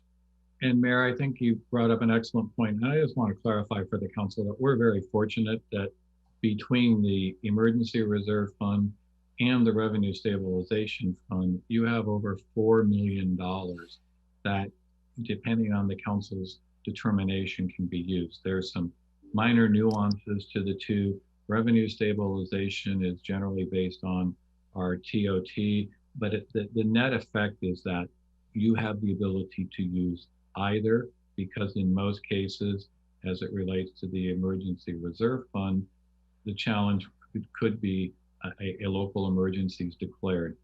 And in most cases, an emergency, whether it's a fire or an earthquake, is going to have an impact on TOT collection. So you really have access to use, as we've had the discussion going forward during the pandemic.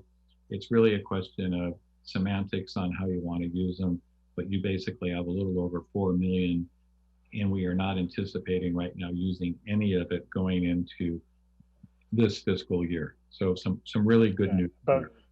Right, but we also are on the verge of a statewide drought emergency declaration. So that would not necessarily be a revenue stabilization issue. It would be an emergency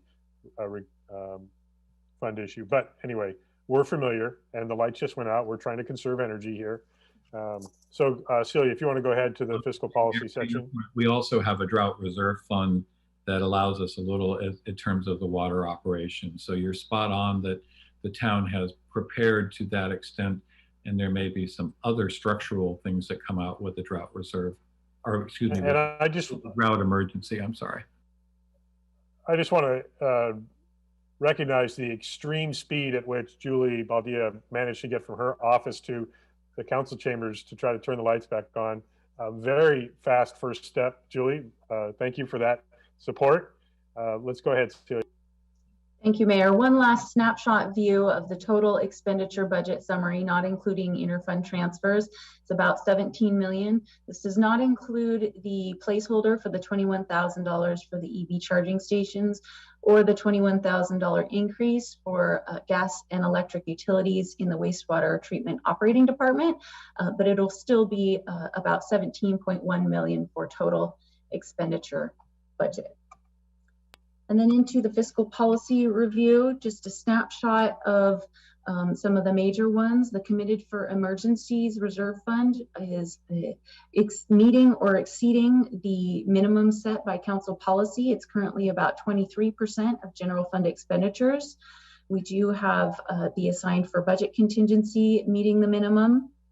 We have the 200,000 for legal contingencies, and the Revenue Stabilization Reserve Fund is at about 38% of TOT revenue rather than the 25%. And that is mostly contributed to the fact that we are expecting lower TOT revenues, which then lowers the minimum. And since we have a fund balance of over 2 million, we are able to exceed that by quite a bit. So I guess at this point, did you want to discuss any changes in these policies listed? Director, I'm going to only stop you if I see hands raised. So Steve, if you have to add something. The Vice Mayor asked a good question, and it may be something that we can bring back to you in a policy. But she asked a little bit about revenue targets and relationship to, I should say, cost recovery targets, and are they formally memorialized? So they aren't, but let me share with you that the council's approved practice and the departments that have them. So for example, all of our planning and building fees are designed to be cost recovery, with the exception of a handful of things like the tree removal permits, where we want people to come in and obtain them. But for the most part, planning and building, because it benefits a specific applicant, we have a full cost recovery target. And again, as the Director King mentioned earlier, we are not allowed to make a profit, so we structure that. The other area is in park and recreation, and park and recreation has a blended. So many of our programs are not designed to be fully cost recover. The town targets certain things for a higher level, like our summer camp and our daycare, but many of our programs have a general fund subsidy. So if the council would like, we could certainly put together a one-page overview of what the practice has been so that it's incorporated and would be a cost recovery target. And we could add it to the general fiscal policies section, if that is something there's interest in the council. I think you can follow up after this on that, Steve. It's the first time that's been brought up, unless the council has an opinion to share right now. Councilmember Mueller? Yes, this has been discussed quite a bit in the past, especially with the cost recovery at the community center. And I don't know if Samantha's on the call and wants to comment, but there is a lot of things that we actually can't cost recover because we have to spend money on certain programs we have because we want them available to town residents, but unfortunately we don't have enough town residents to really support fully some of these projects that we have to make them truly viable. So it's a bit of a, you know, especially when there was a lot more emphasis on children projects and the other support services that we did for some of our younger population. And over the years, that has really shifted more towards some of our older population. But again, it's a little difficult to do because some of this stuff that we do, we don't really want a cost recovery because we really do want to be able to share our community center and some of the programs and fund some of those to some extent so they do benefit our community. So I think these things are really not something that we can really set in stone as cost recovery. And again, just like with Director Liston's department, some of these things just have to be available. You have to have enough personnel. You have to have enough, even though you recover some of these with permit fees, et cetera, because we can't make any money. Sometimes there's cost that you just need to spend to run a town and do the business that the town has to do. So cost recovery for everything. I know we've looked at it. We've had lots of discussion. It's just certainly not possible. And it really shouldn't be because then our residents sometimes don't get the benefit of some of the tax dollars that we get from lots of different agencies to help support some of these. So I think to actually memorialize some of this stuff, we just find ourselves changing it every year because especially during the pandemic and other things as we shift, they change. So I think as long as we have those discussions so all the council members can understand, you know, generally what we do and what we try to cost recover and, you know, and what we don't and the reasons why, to me, that seems fine. Yeah, I think it's dangerous to try to chase after specific dollar amounts. This last year, I think, is a very obvious example of how unanticipated changes in our programming and our service delivery that would have then required us to change policy. I think it's unnecessary. We can certainly put targets, and I think we have done that. And I do think that the Park and Rec Department is probably the easiest example of investing in our community. We subsidize a significant amount of our programming to keep it free and low cost to our residents. Certainly, you know, there was a public comment made about community pool. Well, it was grossly understated about the cost of running a pool and the cost it would be to have that come back. It was more in the $150,000 to $200,000 a year that we were subsidizing, and fewer residents were ever using it. And ironically, more and more out-of-town people were using it. And so some of the same individuals that were calling for return to certain operations are the ones that also are less supportive of us inviting people outside of our town to take advantage of those same operations. So locking us into recovery, I think, is, I frankly don't see it as appropriate or necessary. Councilor Dornbecker?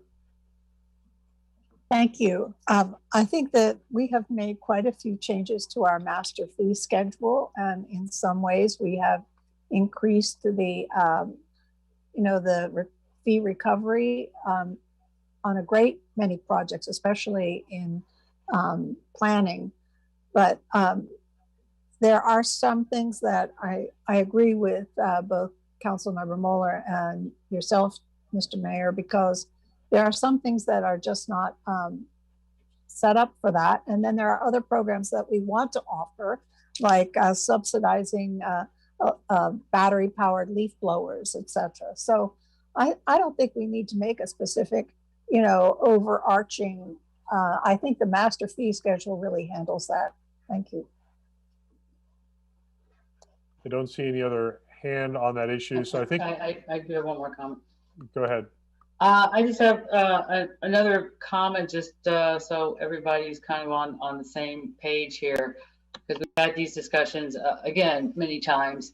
Our minimum that we're setting for, like, committed for emergencies or unassigned fund balance, budget contingencies, things like that.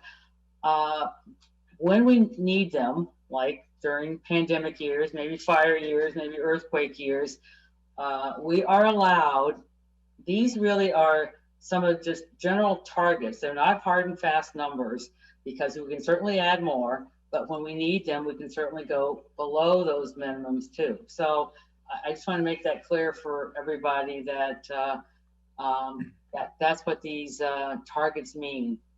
Yeah, I think an example of that is also our pension obligation pay down, that we have been proactively overfunding the minimum, which allowed us to pause that this last year while we were in economic crisis, right, and still being able to maintain that target level as it's more appropriate when we're starting to see some of the revenues come back in. So it's a good point.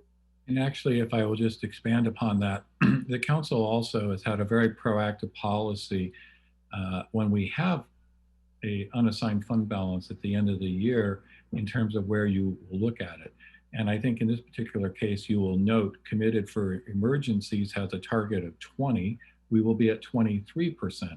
And this may be an appropriate place for you to add more and then move your target up. Similar for revenue stabilization. Right now we're at 38%, but we also know that that target number is actually historically on a higher TOT rate. So just share with you that there are some of those, but you're also correct. The council can review these, move the target, but Director King showed you that we have an inkling that we're going to actually have some unassigned fund balance. And also I will remind the council that you're sitting on about 2.8 in unassigned fund balance that currently has an earmark related to Yountville Elementary School that could, at some point, the council would have one of its typical reallocation of that funding should that not be needed for that purpose. So again, some very enviable fund positions potentially. And then we would anticipate that beginning next year, as the mayor mentioned on OPEB and pension, that we begin starting the internal payroll allocation to start funding those programs again. So anyway, we're just kind of sharing this with you. And if there's some thoughts on where you might want to go, and it may be more appropriate for us to look at these targets next year when we start seeing where our recovery is. But I know the council's expressed some interest in building fund balance in both the committed for emergencies and the revenue stabilization. And hopefully we'll be able to start doing that. But again, you're looking at a little over 4 million in both of those combined. I just caution that we don't get too aggressive on a very unstable situation we're still in and getting out of, because we're one emergency away from having to tap into a significant amount of our fund. We've been very fortunate to not have to do that yet. But if we had any kind, I mean, we just spent, close to $1 million on a water main replacement and street resurfacing that we didn't anticipate. So when we do have to do these emergency response allocations, they tend to be significant. So I have no problem having a minimum of 20% and getting to 30% and being very satisfied with that.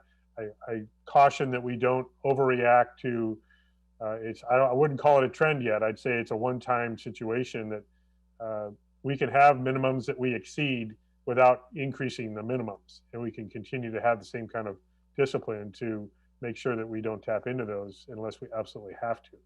I do want to get back to Celia and get through the rest of the section as we're getting a little bit close to our allotted time.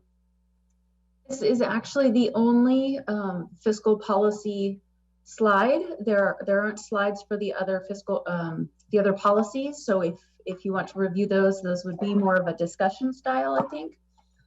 Okay, thank you. Let me ask if either the Vice Mayor and her submitted questions or any of the council have questions about any of the other sections of this agenda item.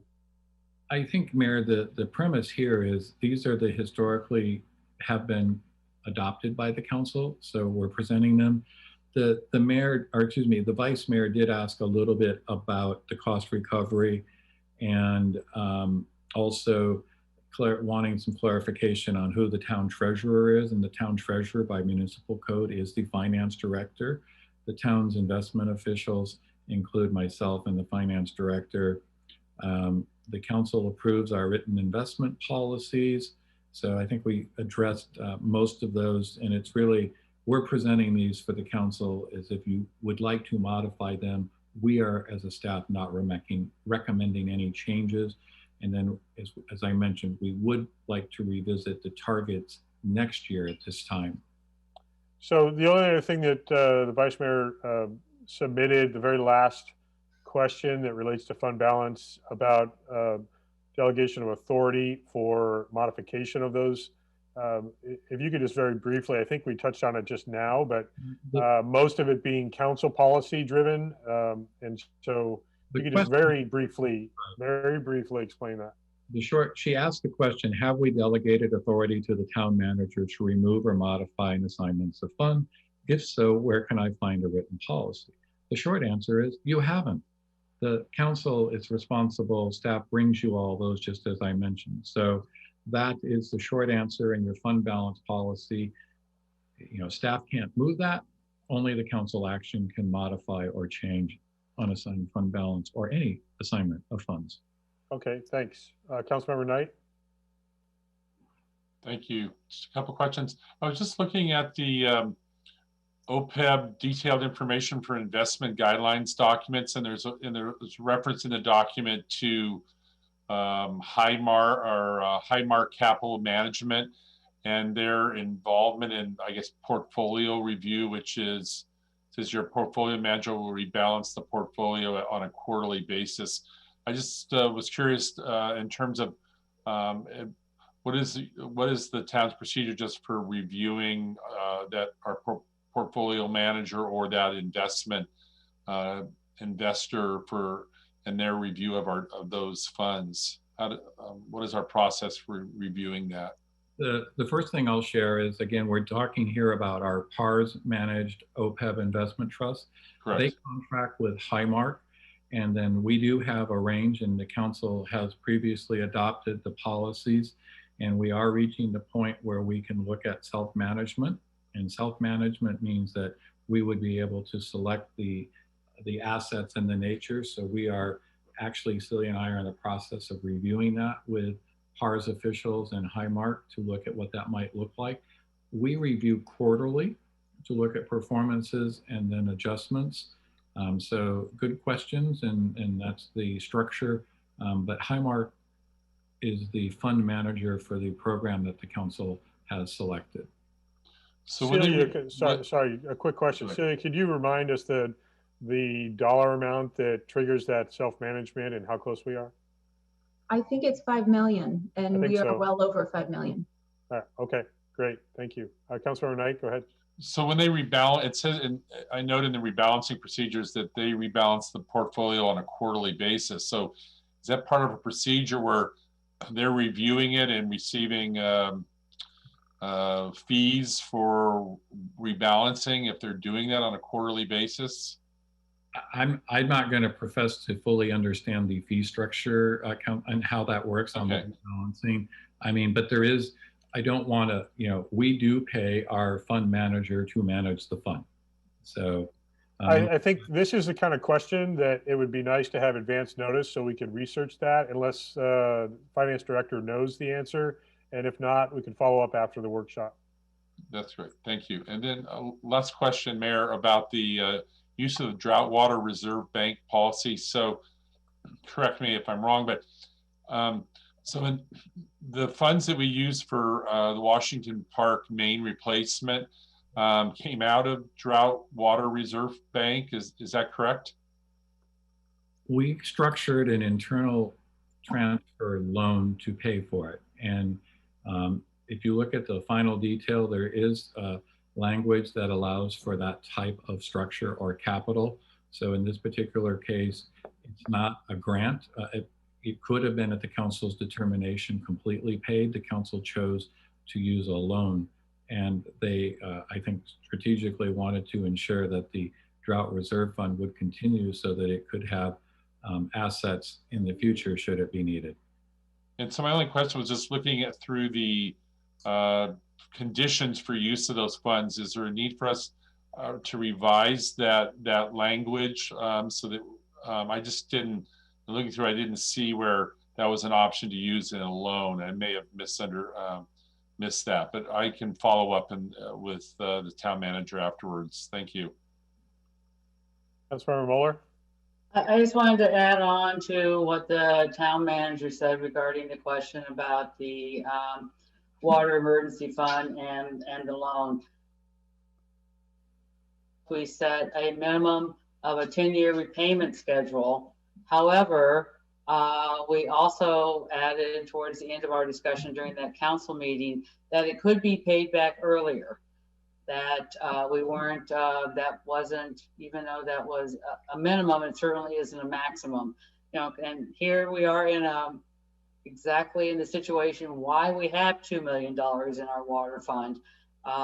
Who knows what's really going to happen in the future? You know, especially there's going to be more need for water eventually when the skilled nursing facility gets built. We don't know how long this drought is going to last. So this is exactly that money's been sitting there for, let's see, I think it was about 2009 when we first put it in, when we sold the state water rights. And I know we've all been eyeballing it over those last 10 years, but this is exactly why we have, especially those reserves and some of the other reserves. You just never know when things are going to pop up. So I just really wanted to add that we can repay that on an earlier schedule based on council policy. And I thank you, Councilmember. And I want to be more direct to Councilmember Knight. Subparagraph 3 under the Drought Reserve Bank policy provides the town council may use interest earnings and fund balance from the Drought Reserve Bank to make water utility capital projects possible and reduce the impact to ratepayers while maintaining a strong fund balance. So in this case, as you all know, it was necessary because the water fund did not have the adequate fund balance. But I knew there was a provision in there, Councilmember Knight, so I went and found it. And thank you, Steve, town manager. I appreciate that. I'm sorry, in looking over that, I saw 3 and I saw interest earnings and read right over fund balance. So thank you for that clarification. As you know, and I'm still guilty because I prefer oh, it won't work. But anyway, I prefer a huggable one, which is but there's a lot in there, and we appreciate the questions, and it's good because it's, for the most part, we anticipated the Drought Reserve Fund would be available to purchase and augment water.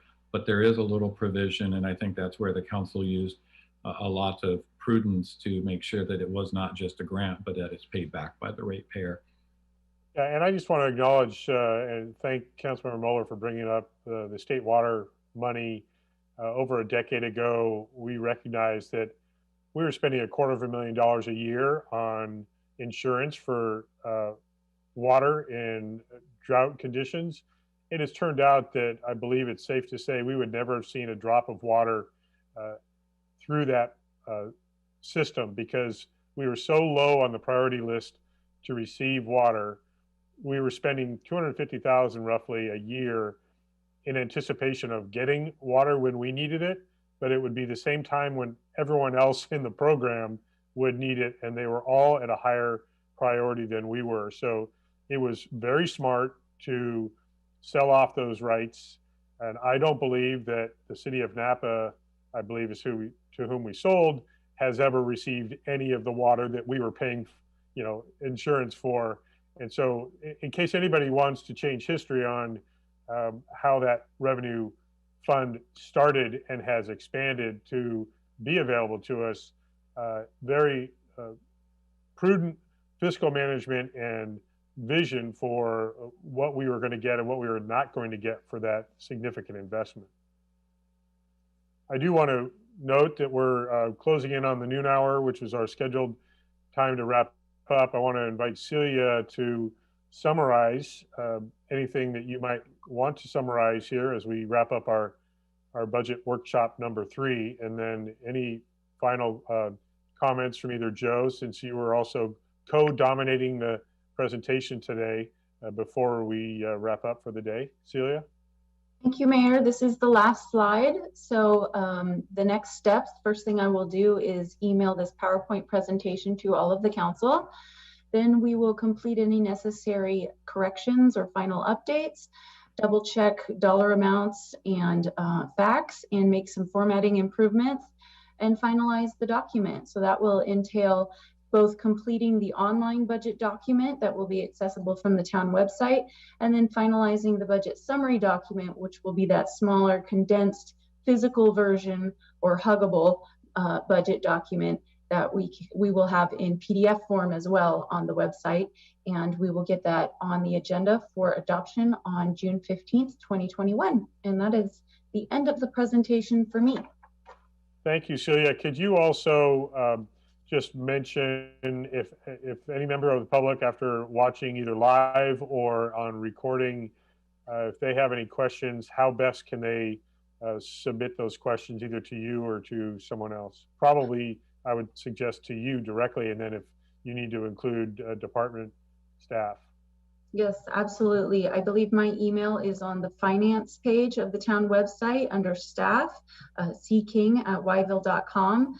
We are available by phone as well at Town Hall 707-944-8851. So and they can contact me at any time and I'll make myself available.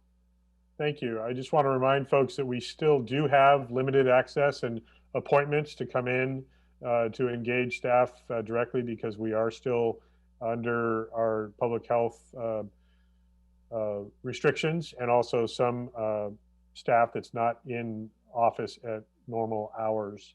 Joe, did you have anything else you wanted to wrap up? Just quick thank you to all of the Public Works team that helped put this all together.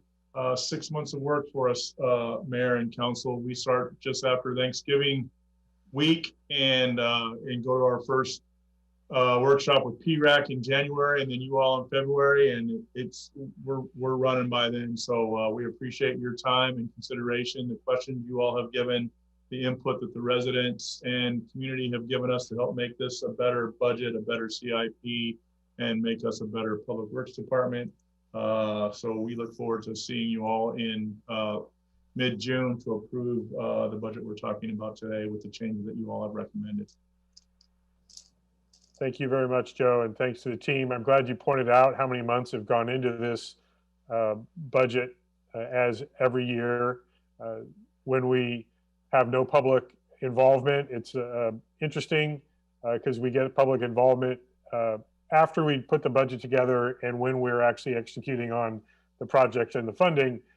So hopefully people will be reviewing the decisions that we have been talking about for a few months now and potentially adopting on June 15th.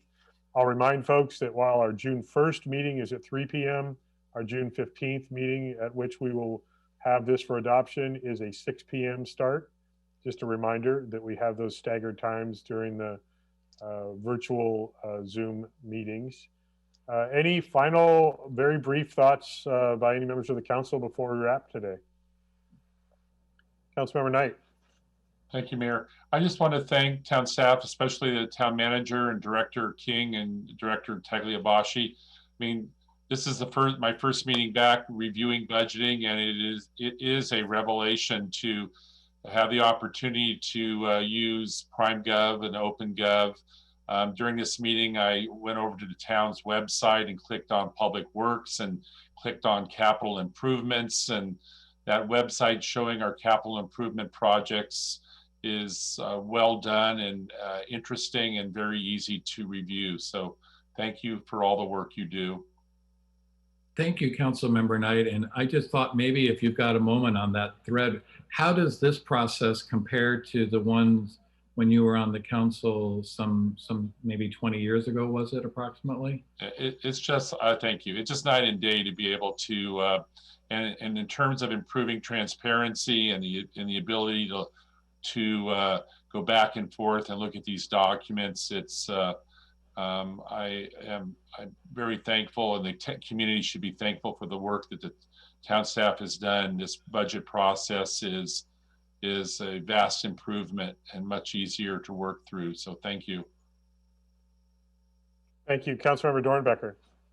Thank you. I wanted to say congratulations and thank you to our finance director, Celia King.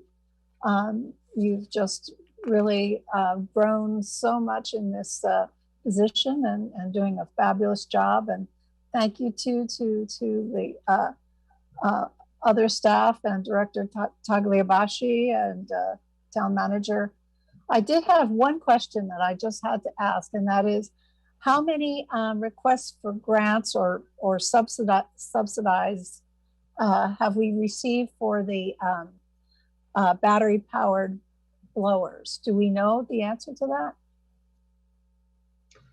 And thank you, everybody, and thank you, council. I think right now, Councilmember Dornbecker, we're at about 3 or 4 for commercial businesses and somewhere in the 20 range, approaching 25 for residential. So not a great outpouring, but some, and we hope that that builds as we get closer to the July 1 implementation date. Thank you very much.